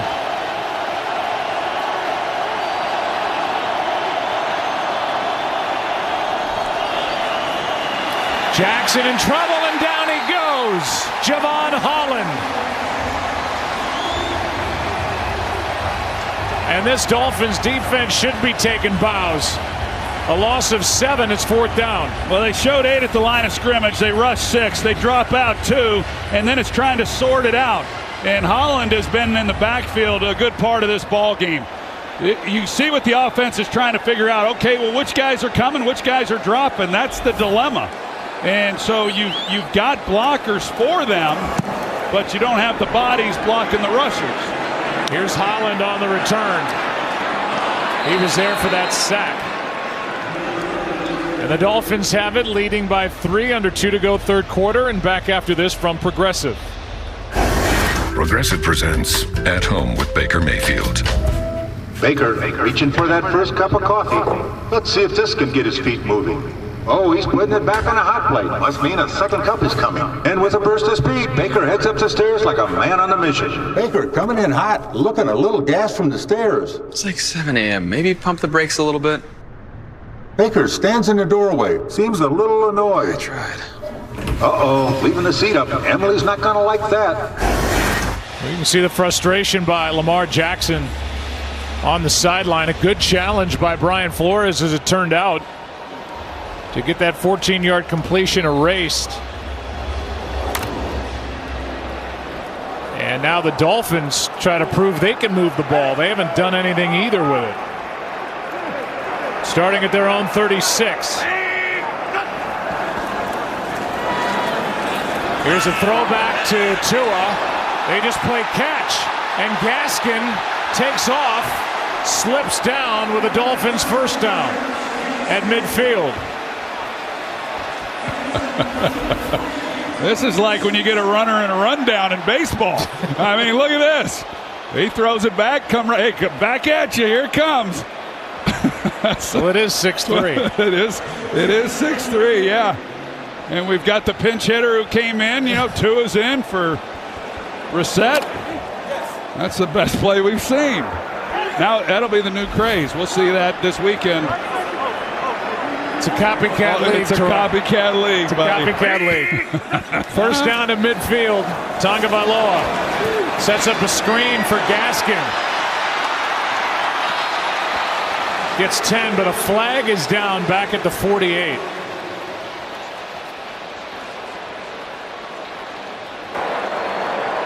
Holding. Offense number 61. 10-yard penalty. Repeat first down. Rich Russo, our director, had it. Austin Ryder, the center. He's trying to be sneaky about it. It got extended.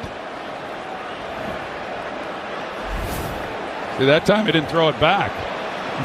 You know? Now they got that to deal with. First penalty all season on Ryder, who's in essence the third center for the Dolphins. There's George Godsey, who went to sleep one night and said, what if we just threw it to Gaskin?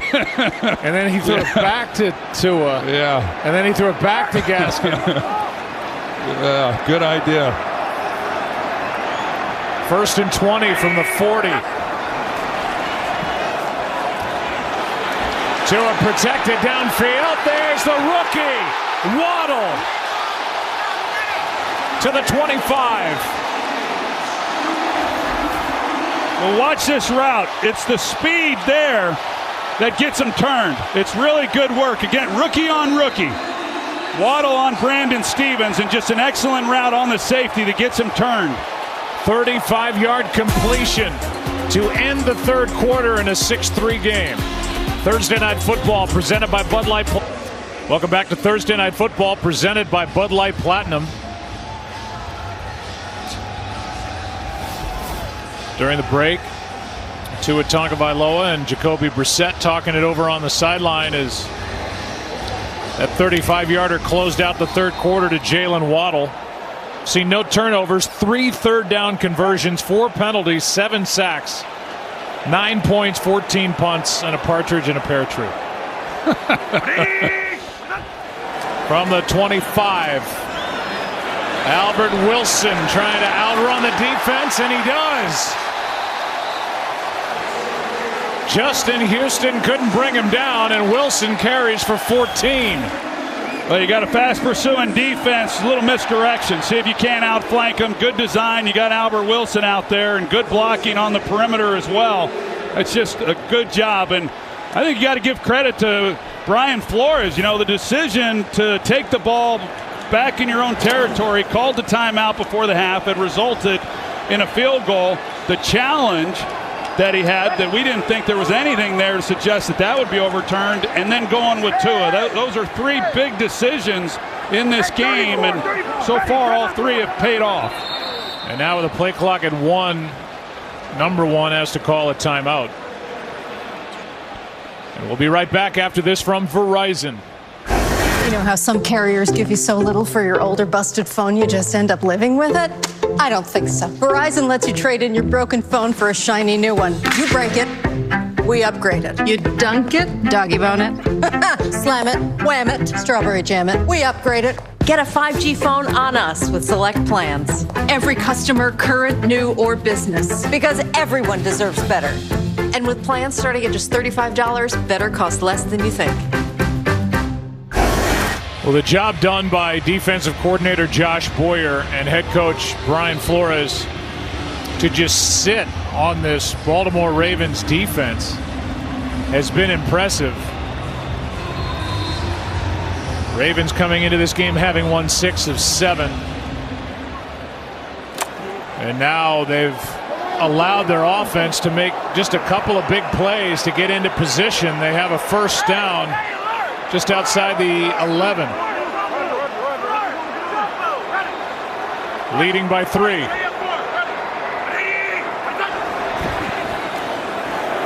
End zone. Waddle.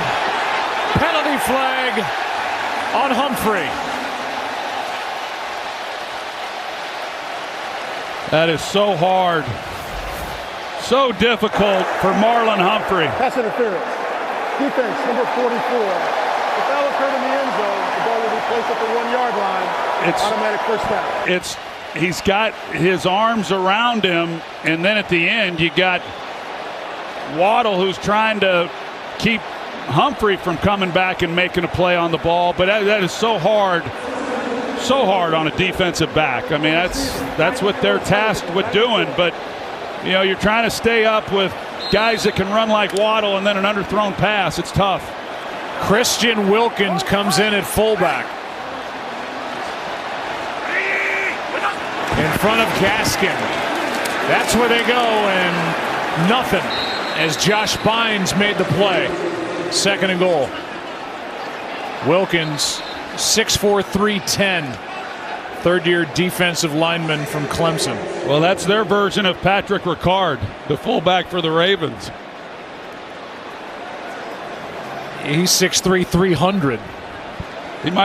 Patrick Ricard might be the best athlete in the NFL.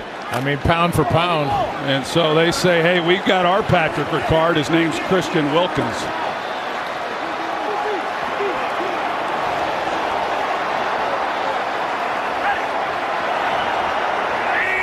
Wilkins out of there as Tagovailoa throws and nearly picked as Josh Bynes got his right hand on it. Gesicki the target.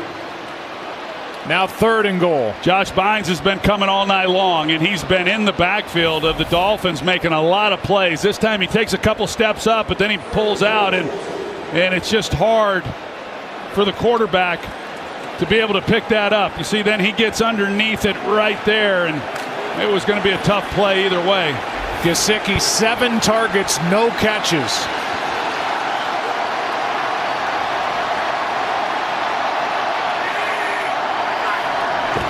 Yeah. 3rd down and goal, and that's going to be a false start.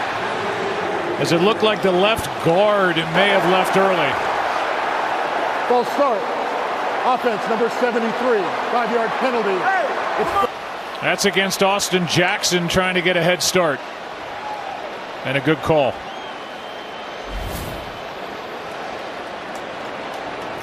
That'll move the ball back to just outside the 6.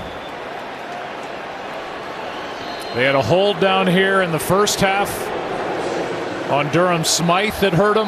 Yeah. And now that false start makes it 3rd and goal from outside the 6-yard line. Well, you think how big a touchdown would be here for Miami, the way that their defense has played to make this a 2-possession game.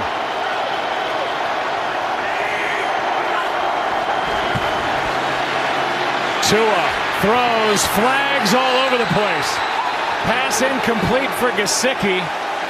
Stevens broke it up, but there are 2 fouls on this play. And if it's against both, we'll replay 3rd and goal. There's one in the offensive backfield and one in the defensive backfield.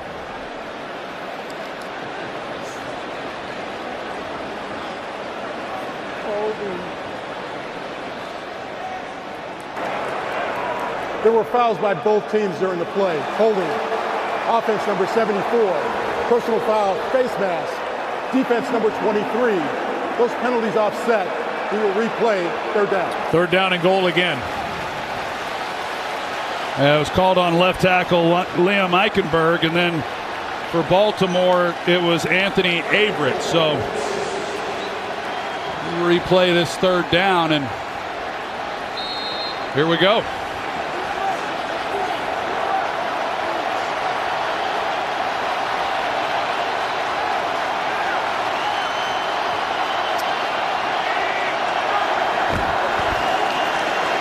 Tua.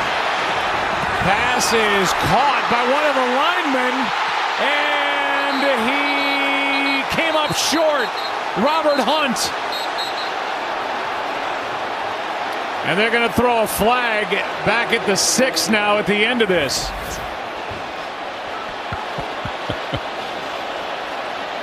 Had to have reported as eligible, and then look at that.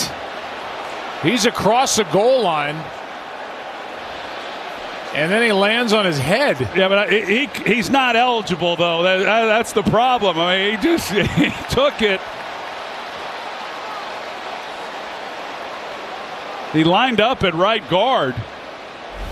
Well, then, not eligible.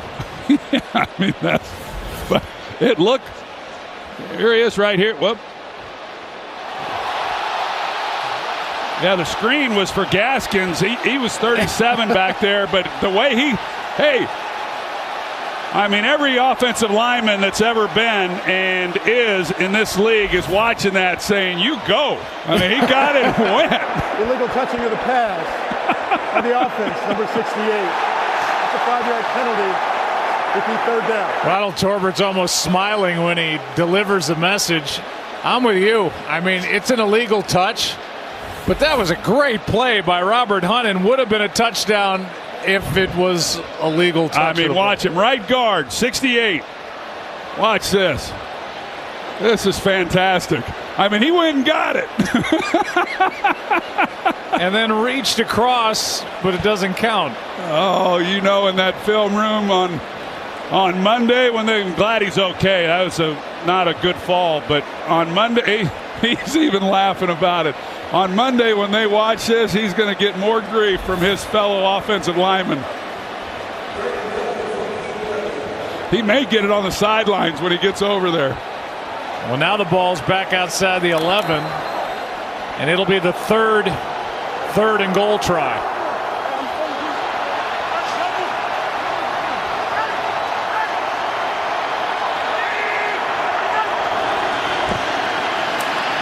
End zone incomplete for Mac Hollins.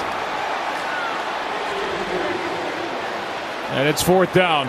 Well, it was the right idea. Mac Hollins he's essentially like a sixth tight end for them. The guy's 6'4", wide receiver, and they line him up out wide just with the height advantage. Just give him a chance.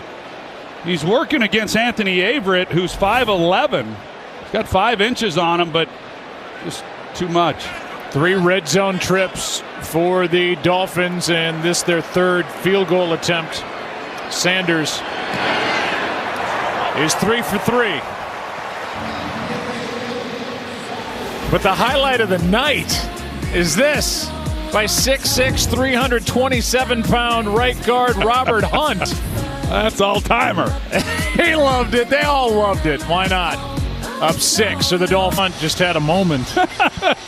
Yeah, I'll say that's the greatest thing I've ever seen. 4 different Miami offensive linemen committed penalties on that drive, but there was no penalty like the one we saw on Robert Hunt. Yeah, you can't get mad about that. But lost in all that excitement was what a great job Baltimore did. Miami had first and goal at the 1, and they kept them out of the end zone and had to settle for a field goal. Aaron Andrews, what are you witnessing on the sideline for the Ravens? Completely different emotions, obviously, Joe. You see Lamar Jackson getting heated, talking to his wide receiver, and that entire drive, he just walked up and down the sidelines. This was the only time I really saw him near the bench. He was up by the field, towel over his head, visibly frustrated. He's calmed down quite a bit. Also, we've been talking about the humidity, Troy. Marquise Brown, that entire time over here on the sidelines getting stretched out. They were looking at him for cramps. Well, this Ravens team built on that run-first mentality, averaging over 160 rush yards a game. They've got 71. Here's one aired out. Flag on the play and incomplete for Marquise Brown. But a flag in the secondary. Well, we'll see what the call is there, but that's some of Lamar Jackson's frustration on that throw. Just wanted to get it all in one big play because there really was not a chance to complete that pass to Marquise Brown. It was good coverage. Here's a call.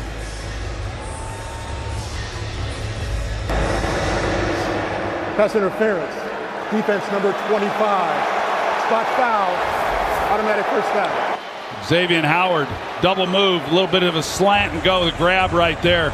Even though the safety's working over his way, that's a good call. Good catch there by the official.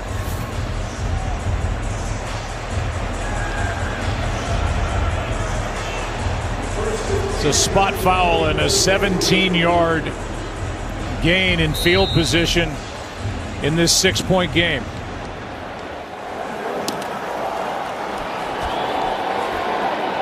A homecoming game for Lamar Jackson.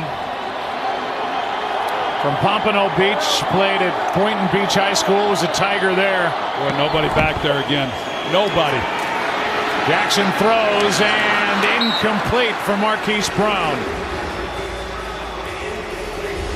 Justin Coleman with pressure on Lamar Jackson. You just see all this field here, so if he comes up and takes the middle, you've got a chance, but neither one of them did. So you got the outside breaking route and then hooking up. And so, you know, if you see that and you're able to somehow hand signal to the receiver and just, you know, get across the middle, beat one guy, and we got a chance for a home run. Instead, you know, they just haven't been able to take advantage of some of those looks. And then on that play, they don't get any yards with the incompletion.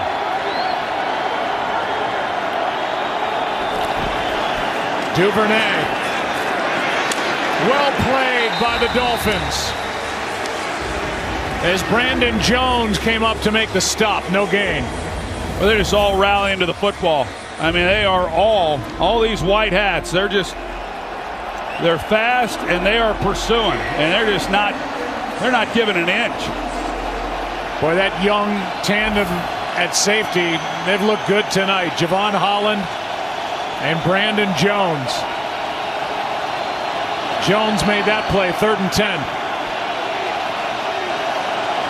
Ravens 1 for 10 on 3rd down. Again, nobody in the middle. They go there, and it's broken up. It's called a catch and fumble, and returned by Howard. In and out of the hands of Sammy Watkins, and Howard is in for the touchdown.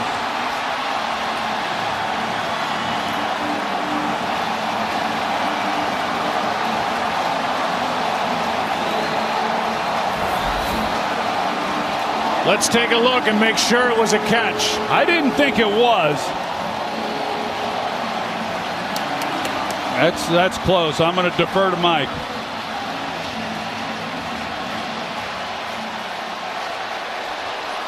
Mike, go ahead. I think it's a catch. I'll tell you why. Because you got to look now that you got control, and then you got to see 2 feet and then time, which equates to a 3rd step. There's number 2. There's number 3. Then the ball gets pulled away. It's a catch fumble on the part of Sammy Watkins. And Xavier Howard forced the fumble, picked it up, and returned it 49 yards for a touchdown. What a play by Howard. What a play by Howard, and what a night for this Miami Dolphins defense. I mean, it was one thing on Sunday against Houston for them to shut them down. And now they come in against Lamar Jackson and this offense and the different ways that they can beat you, and they have just totally shut them down. They're still looking at it. The Miami offense is out there, as they'll go for 2 if the touchdown stands.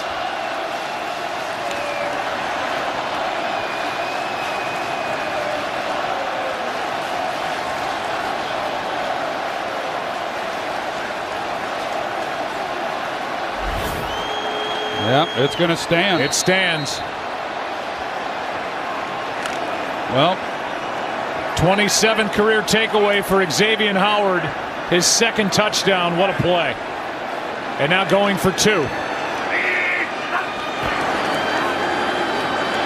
for 2 on the year in this category. 2 for 3. Incomplete for Mac Hollins.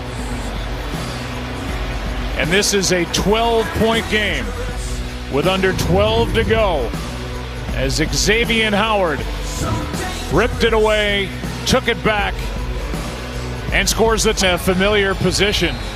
15-3 ball game. Down by double digits late in the ball game. This is where they've actually thrived, believe it or not. But I think that sideline is stunned, as this will get into the end zone, and Duvernay wisely stays away. But this has been the season of the comeback, and 2nd half double-digit comeback wins for John Harbaugh's team. As he told us, these guys don't bat an eye. They trailed against Kansas City week 2, came back and won by 1. down 22-3 in week 5 and won in overtime against Indy, and then came back last week on Sunday down 24-10 in the third quarter and won it in overtime. And Mac Hollins is down and being tended to inside the 10.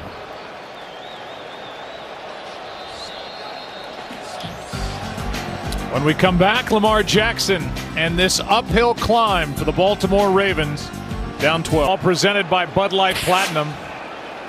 Mac Hollins, we think, just cramped up. And so here are the Ravens down by 12s, taking over at their own 25. Over 11 to play. And Miami is not backing off. I mean, right now they're showing all-out blitz again. Jackson wants it, takes it, and picks up a first down. The defense for the Dolphins, 4 sacks in the ball game. Over the last 2, they've got 9. 5 takeaways, 1 in this ball game. And they just scored a defensive touchdown by Xavier Howard, and this isn't there at all. Watkins the closest one to it. Well, if you think about it, Joe, the 3 points that Baltimore has came on the opening drive of the game, and the second possession they moved the ball, and then there was a Justin Tucker missed field goal. And they have, I mean, literally done nothing since the second possession of the game. And now 2nd and 10. Lamar Jackson with 152 yards. And they just got to make Miami pay for playing this coverage. They're 4 across on the receivers, and pass is caught by Josh Oliver.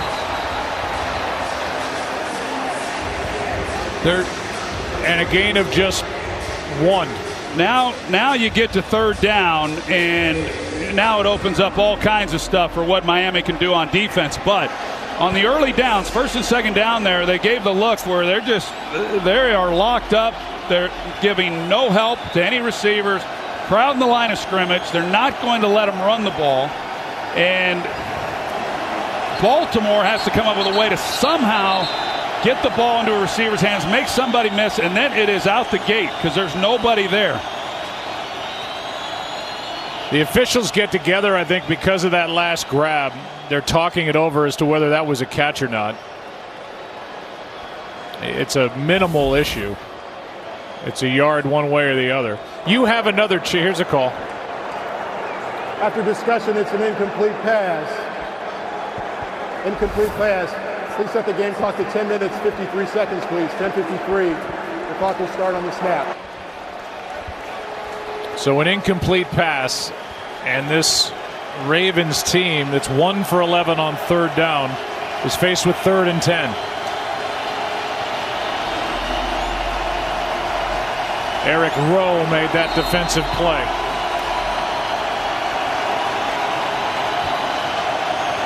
Well, they're giving the exact same look that they gave on 1st and 2nd downs. Now, do they come or bail out?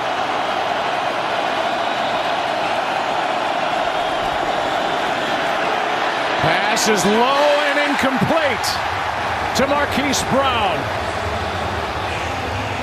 And the Ravens offensively unable to figure out what the Dolphins are doing on defense or take advantage of it at all. Yeah, if they can hold the ball, enough, because the coverage is soft. If they can hold the ball long enough, the problem is they can't. And so Lamar Jackson's getting it out, but the receivers are putting some pressure on these defenders. But I saw Miami do this against the Rams last year, and I've just never seen a defense play that much coverage and get away with it. But they're doing it again tonight, and they're getting away with it. Dolphins get the ball back at their own 25. You have another chance to win Terry's money, and this time it's for $100,000. Just download the Fox Super 6 app. Play the NFL Sunday Challenge for free. Scan the QR code, download the app, and play now. Ravens came into this game 37% on third down, not great, but they're 1 for 12. Well, and this where Miami's inability to run the football is where this comes and bites them. You know, that they're just not able to take time off the clock and make first downs on the ground. Tua keeps, hits Smythe. A lot of room, and Durham Smythe out across the 45. 23 yards to get this possession started. You don't have to run the ball when you blow coverage on defense and you turn Smythe just totally loose. And nobody's in coverage with him. You see as he comes across and just nobody else. They're in man coverage, but whoever was in man coverage on Smythe, he was lost in the mix at the line of scrimmage.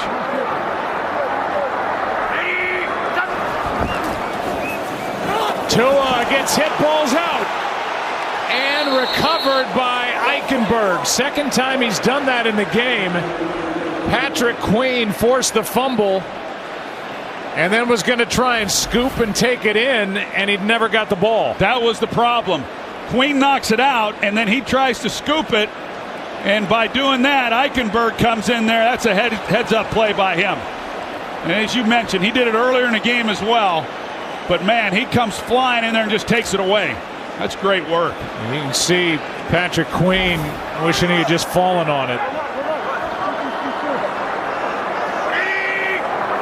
That's only the third career fumble by Tua. Here's a handoff to Gaskin to midfield. And a nice gain of 10. Third down coming up, 9 minutes left. Well, Patrick Queen, he comes in rushing, and they get in the same gap, so they totally turn that cutback lane open.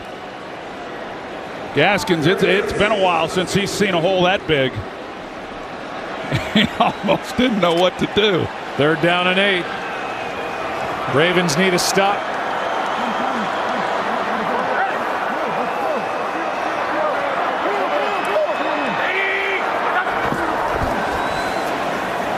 Blitz, they don't get home. Pass is caught, but short of first down yardage. Another catch for Isaiah Ford.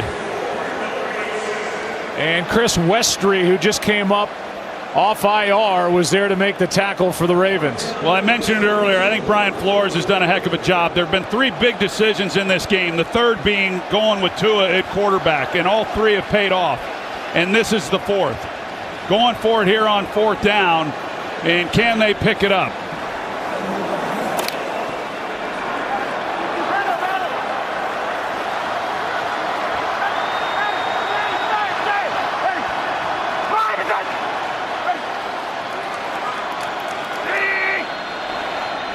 Instead, trying to draw him off and a delay of game.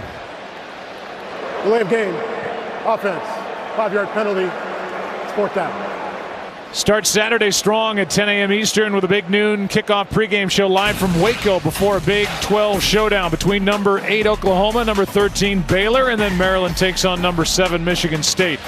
All on Fox and the Fox Sports app. I thought they would go for it. Yeah, I like this decision, though. I mean, the defense has played so well. You know, why give it to Lamar Jackson in midfield? But there was a time this wasn't even a decision. You'd punt it all the time, but the way things are in today's NFL, it has green-lighted a lot of coaches to go for it and not have the questions that they would have had otherwise. I'd say that was the right decision. Mac Hollins back in the game, and Pilardi puts it down at the 1. And a perfect 47-yard punt by Michael Pilardi. I mean, everything is rolling right for Miami right now.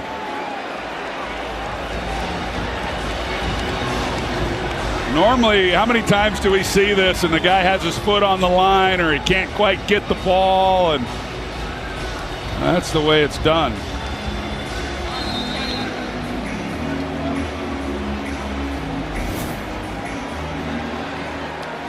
Well, the Ravens take over at the 1. Last game without a touchdown was in 2018 against the Browns. 51 games. They haven't scored on their last 11 possessions. And they've got 99 yards to go to get in the end zone here. And they're backing out too. Miami's not. They're not coming with the all-out blitz here. And it's a delay of game call that'll move the ball back inches. Yeah, an inch. Before the ball was snapped, delay of game by the offense. Half the distance to the goal. First down. Well, there are a lot of interested teams watching around the NFL and specifically in the AFC. And in the AFC North with the Ravens on top, Pittsburgh at 5-3. And those two teams still have their 2-game season series to play. Cleveland at 5-4, Cincinnati at 5-4. Tight division. Marquise Brown with a catch on first down. You know, when Baltimore was huddled up, we got these guys, the big guys, dancing, and you never want to see that when you're the quarterback in the huddle.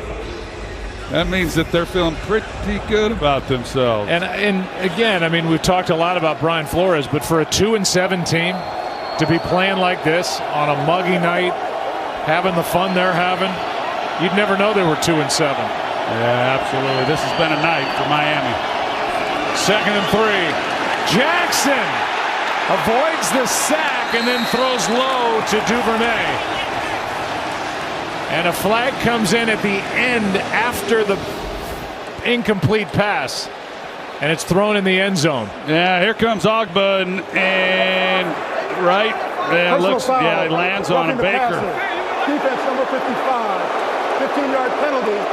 Automatic first down. That's the body weight of Jerome Baker. Yeah. And they'll call that every time. Every time. He picked him up, drove him into the ground, landed on him. That will be on the teaching tape next summer for every team to see. And after starting at the 1/2 yard line, the ball is out at the 23. Well, they got some room to operate now. And when you're backed up like that, you on an opposing stadium, you feel like the whole world's on top of you. Now, for Lamar Jackson, he can exhale a little bit. See if they can regroup enough to put something together. Duvernay, a catch, ducks his shoulder, delivers the hit to Byron Jones and gets 8.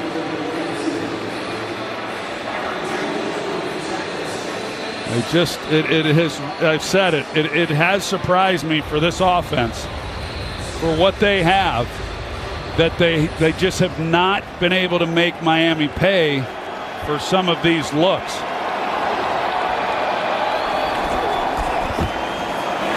Jackson gets the first down. Ball is out, but they're going to say he's down. There is no fumble. The call on the field is Jackson was down on the tackle by Eric Rowe. Let's take a look. Ruling on the field is that the runner was down by contact. First down. Definitely down, and a first down for Baltimore. Yeah, good call. Now Baltimore's trying to get it going. Get the ball snapped. Pass caught. Andrews out near the 40. Miami will give them that all day.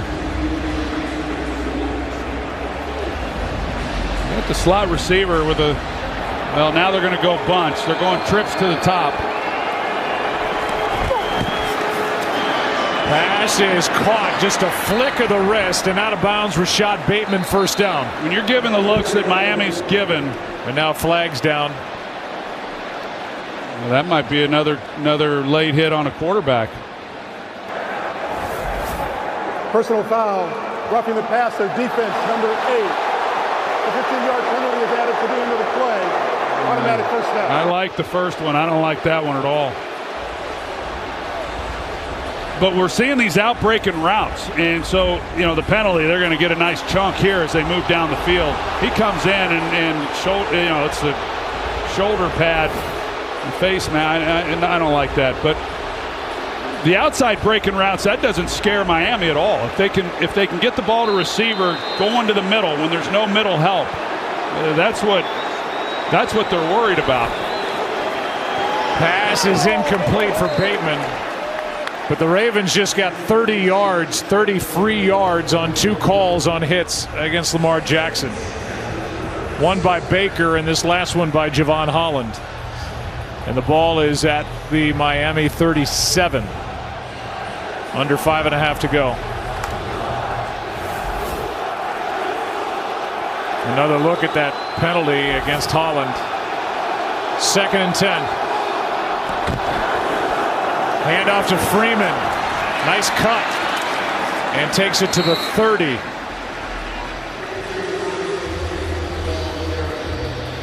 Well, after the win against Kansas City in week 2, John's brother Jim Harbaugh texted and said that was incredible. Enjoy the incredible. If they get up off the mat after what's happened in this game, well, they haven't been able to do anything. He'll get another text from Jim. No doubt. Flag on the play as the pass is incomplete, and Marquise Brown looks like there's going to be a defensive hold, which will be an automatic first down. Yeah, maybe on Justin Coleman. At least that's who was there when the flag came out. 27 right here. Yeah. Holding. Defense, number 27. 5-yard penalty. Automatic first down. They could have thrown about 6 flags on that play. That was Ben Powers with Jalen, the grab of Jalen Phillips. Yeah, Ben Powers. There was some other holds back there in the secondary. Grab. First down at the 25. Pass caught. Bateman making a move to the 5. And the Ravens are in business, 1st and goal, 20 yards to Rashad Bateman. Well, that's what we talked about. Make one guy miss. And then, can you get it in? But that's a good job by Bateman.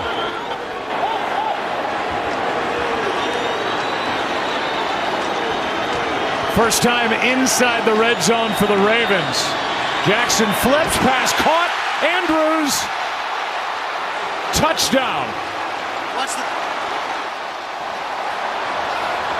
That had an odd look to it. A lot of people standing around at the end of that play, but it stands, and a touchdown to Mark Andrews, his 4th. Yeah, I think it was Eric Rowe. I'm not sure where exactly he is, but that he stops.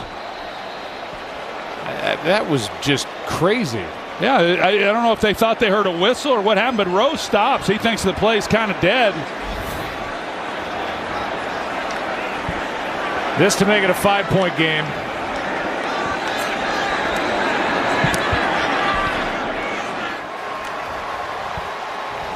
And it's 15-10. Again, Eric Rowe just stops on this play, and I'm with you. I wonder if he acted like he heard a whistle or something, but it's a touchdown for Andrews, and we'll welcome you back inside the broadcast booth. What for the Ravens? We got them right where we want them. We're down double digits in the 4th quarter because this is just what they've done all year. Yeah, these next 4 minutes, this has been a great 4th quarter, really a great second half, and there's been a lot going on. But, yeah, we're wondering if the Ravens were going to be able to climb back into this game like they have so many other times this season, and they sure have. Now, like I said earlier, this is when that lack of a running game really impacts Miami because they're going to have to try to take time off the clock and get first downs, but I just don't see them being able to do it running the football. So you've got the Ravens sitting in this position trying to get to 7-2. It's been impressive all night, but you got to finish if you're Miami, and you got to stop him, who's on the short list of potential MVPs. He's already won 1. And that's the first time we've seen him break out a little bit. And they were helped by penalties. 2 hits on Lamar Jackson and the defensive hold. 35 free yards. Compliments of those flags. Dolphins have committed 8 penalties this quarter alone. And the 2 calls on the hits. And in this case, the body weight by Jerome Baker being driven into Lamar Jackson. Then this on Javon Holland. And then Bateman on the 20-yard completion, catch and run to set it up. Next play, touchdown. I sure would like that eventually we can review some of those hits on quarterbacks. And we like the first one. The second one, not so much. Here's Gaskin, nothing. Brought down by Campbell. And Calais Campbell, when you talk to the Ravens, statistically came in and has just 1/2 of a sack. But he's playing hard, and he's played the run well all year. What a career he has had. He is such a great player, and he may not be what he once was, but he's still an awfully effective guy. Look at that move. I mean, that's impressive stuff for a 14-year veteran that's been in the trenches as long as he has and has done what he has. I think he's a Hall of Famer. 2nd and 10.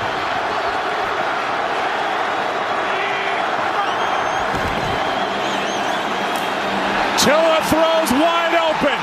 Albert Wilson. And wrestled down at the 10. A complete bust in coverage again by this Ravens secondary. Well, you're going to see he's coming in motion here. He's dropping down. He acts like he doesn't see him at all. He doesn't know what's happening around him, and nobody goes with him. Chuck Clark's middle safety, but I mean, they're clearly locked up in man coverage, and I'm not saying it was Chuck Clark's responsibility. It might have been, but somebody is supposed to be running with him. It's a great job by Tua seeing it and getting him the ball. Hand off to Gaskin. Knocked down near the 3. A flag down on the near sideline.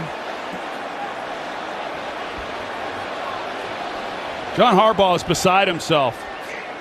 64 yards to Albert Wilson after we saw a 52-yarder to Isaiah Ford earlier in the game. Yeah, same deal. And the calls against the Ravens.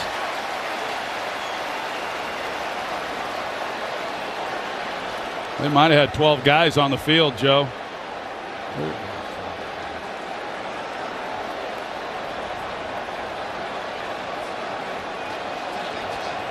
Let's go back to the 64-yarder to Wilson. Yeah. I mean, just these breakdowns that you mentioned it. Earlier in the game, a 50-yarder, Isaiah Ford. Last week, they gave up big plays.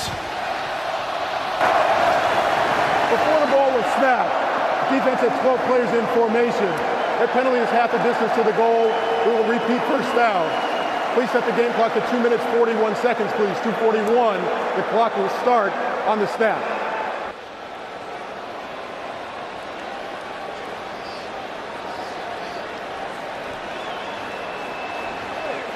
Ball is sitting just outside the 5.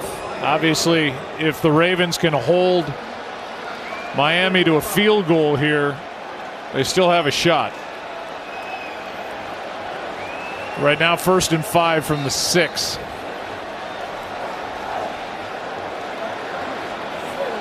Six plays of 50 or more yards allowed by the Baltimore defense over the last 3 games.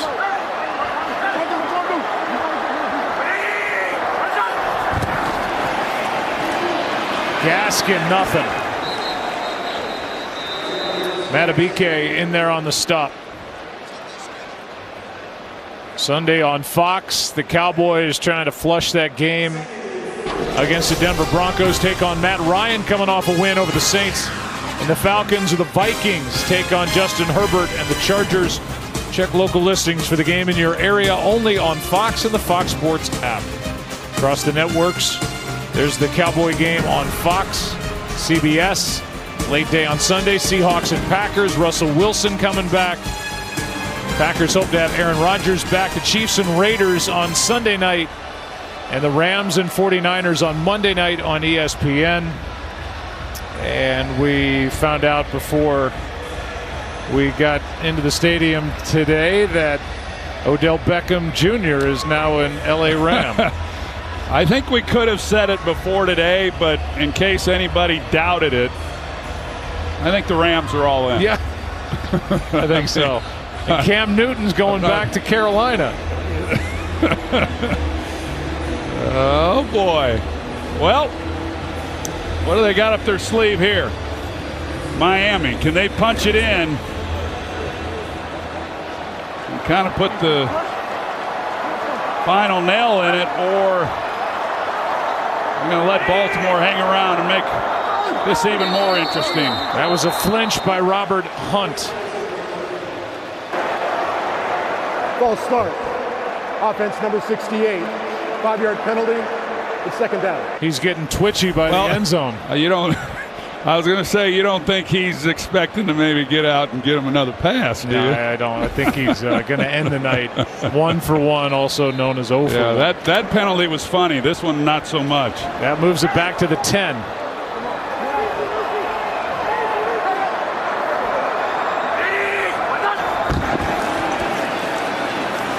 Gaskin.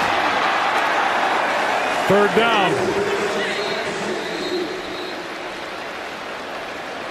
Timeout taken by Baltimore.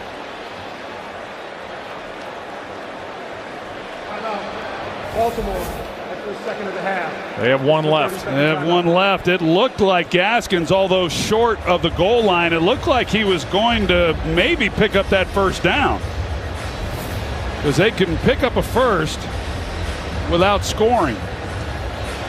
Gaskin came in 42nd across the league at just 3.6 yards per rush for a team that dead last in yards rushing per game at 75. They have just 58 in this game, but that just set up a 3rd and 2 from the 3.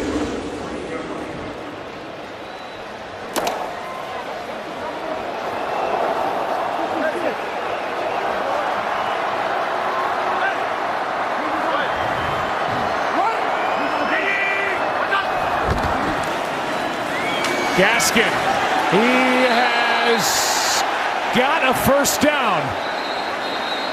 No touchdown, but a first down. Tackled by Marlon Humphrey. That's good, tough running inside there. That's not easy sledding. It'll be 1st and goal for Miami from just outside the end zone.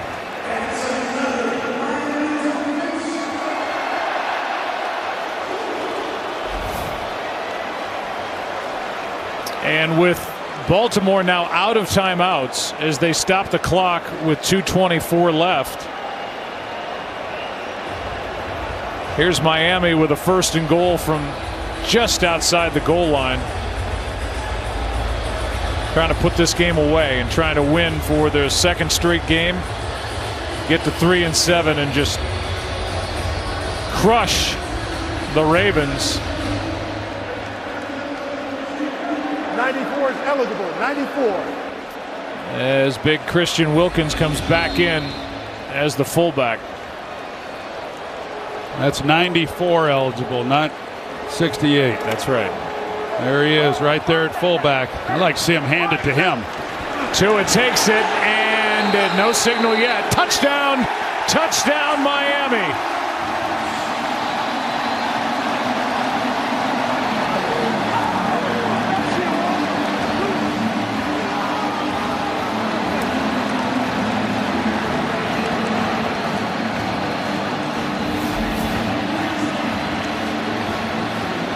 Third rushing touchdown of the season for Tunga Vailoa.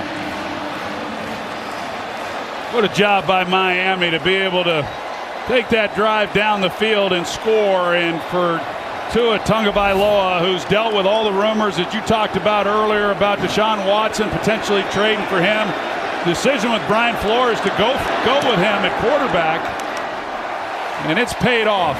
Been good to see him come into this game and do what he's done. The Dolphins, with their 30th ranked defense on the other side of the ball, came into this game knowing exactly what the Ravens were going to do to them. Right down their throat, running the ball. behind Lamar Jackson, and it's the defense that's given the offense a chance to do what they've done in this game. This story is about the Miami defense. It is, and I just go back to the decisions that Brian Flores made in this game. The one to end the half when he called the timeout to give his offense a chance when it looked like they hadn't done anything, and yet they drive the length of the field and settle for a field goal. He challenged the call that he won, that it didn't look like that would be overturned. And then he goes with Tua Tagovailoa at quarterback when Jacoby Brissett said he was ready to play. And so all three of those things paid off, and what a job his defense did for him tonight. You're right. The defense kept him in it. The offense was able to do enough, especially on that last drive.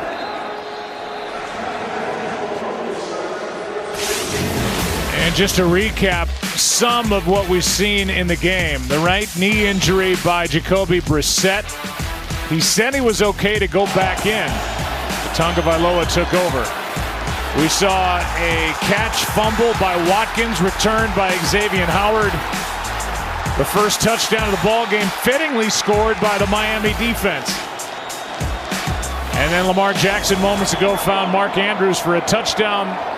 But the Dolphins got the big 64-yarder to Albert Wilson. And Tagovailoa took it in for the Dolphins' first touchdown of the game by the Miami offense. And they lead by 12 as the pass is complete to Devontae Freeman for 8. Yeah, try to get this off before the 2-minute warning, but they're not going to. 2 minutes left.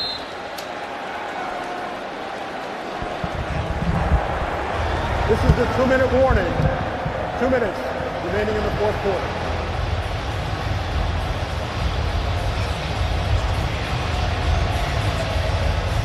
Some of the headlines around the NFL as we are now in week 10. Hard to believe. But Odell Beckham Jr. is now with the Rams, signs a 1-year deal. Cam Newton has come back around to the Carolina Panthers, and Russell Wilson is ready to return from the week 5 finger injury that we witnessed firsthand, and coming back for a game against the Green Bay Packers this weekend. Yeah, I'm looking forward to seeing how Russell Wilson does. It certainly was ahead of the timeline that was given when he had the surgery, and to be able to come back and play. We saw him in pregame warm-ups going through the, I don't even know what you call it. He was going through calling the plays as though there was a huddle and throwing as though he was throwing the ball, and I don't know, it all worked. There he is, ready to go. Had missed a game prior to that in his incredible career. That's amazing. For a guy that runs as much as he does and does what he's able to do, I think anytime any player is able to put together a streak like that, it's impressive. 2nd down and 2. 2 minutes left. 12-point game. Here's one for the rookie Bateman, and he gets behind the defense, and they're going to keep the clock running.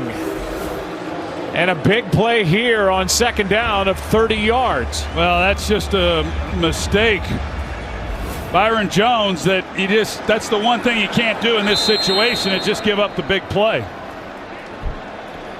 Ravens lose a few seconds off the game clock, as they said that Bateman was down in bounds. Jackson clocks it. This game was 6-3 after 3 quarters. And we had more punts than points, and now 23 points have been put up in this 4th quarter.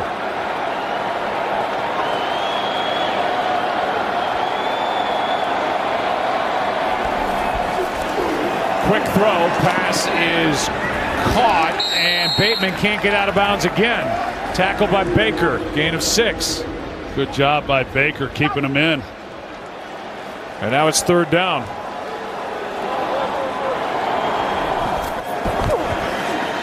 Pass is over the middle. They get the 1st down. Clock continues to run. Duvernay, 12 yards.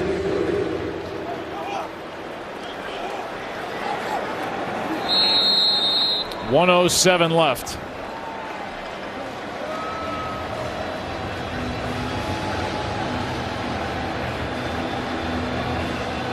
Coming up next, the Progressive postgame show.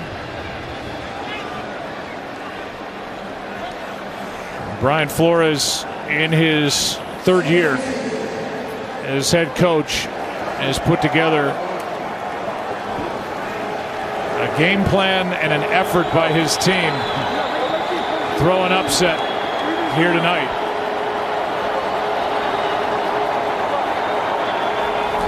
Second down. Pass caught by Andrews. Does not go out of bounds initially and now does. With 59 seconds left, it's 1st and goal from the 7.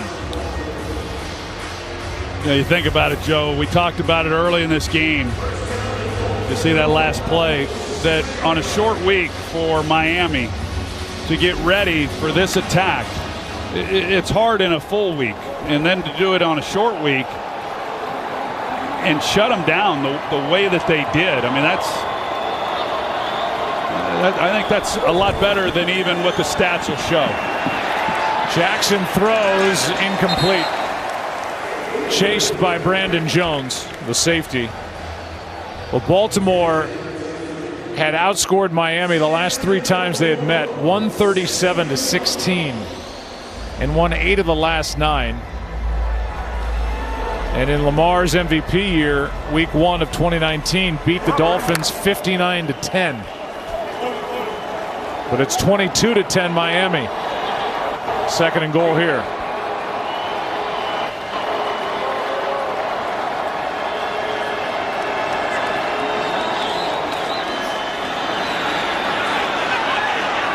Jackson throws, pass broken up. Tipped by Eric Rowe. Well, you start looking at the AFC North.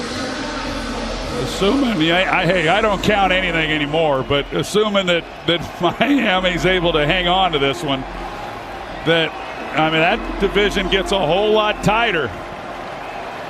Baltimore goes to 6-3. Pittsburgh 5-3. They have a game against Detroit coming. Cleveland 5-4. They're at New England. Cincinnati a bye, 5-4. Yeah, and Cincinnati, they beat Baltimore a couple weeks ago. They then are only half a game back, and they're in last place right now. End zone picked off. This game is over. Justin Coleman. And what a night by this Dolphin defense. They won the game.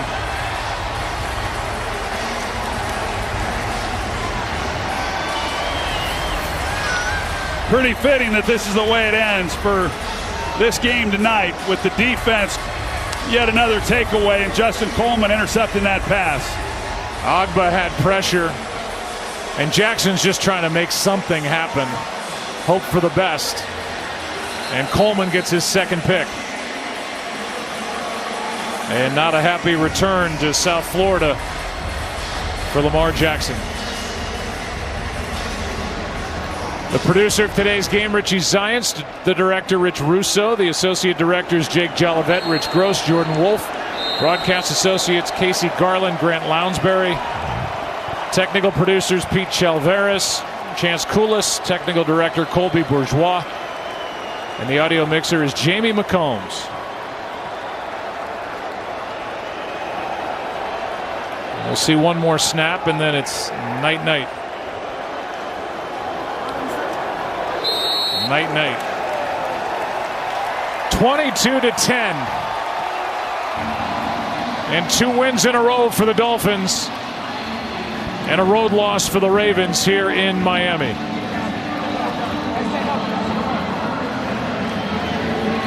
That should be a proud head coach, Brian Flores, who got his team ready to take on the Ravens. The Progressive postgame show coming up. 22-10 the final. Thanks for watching Thursday Night Football, presented by Bud Light Platinum.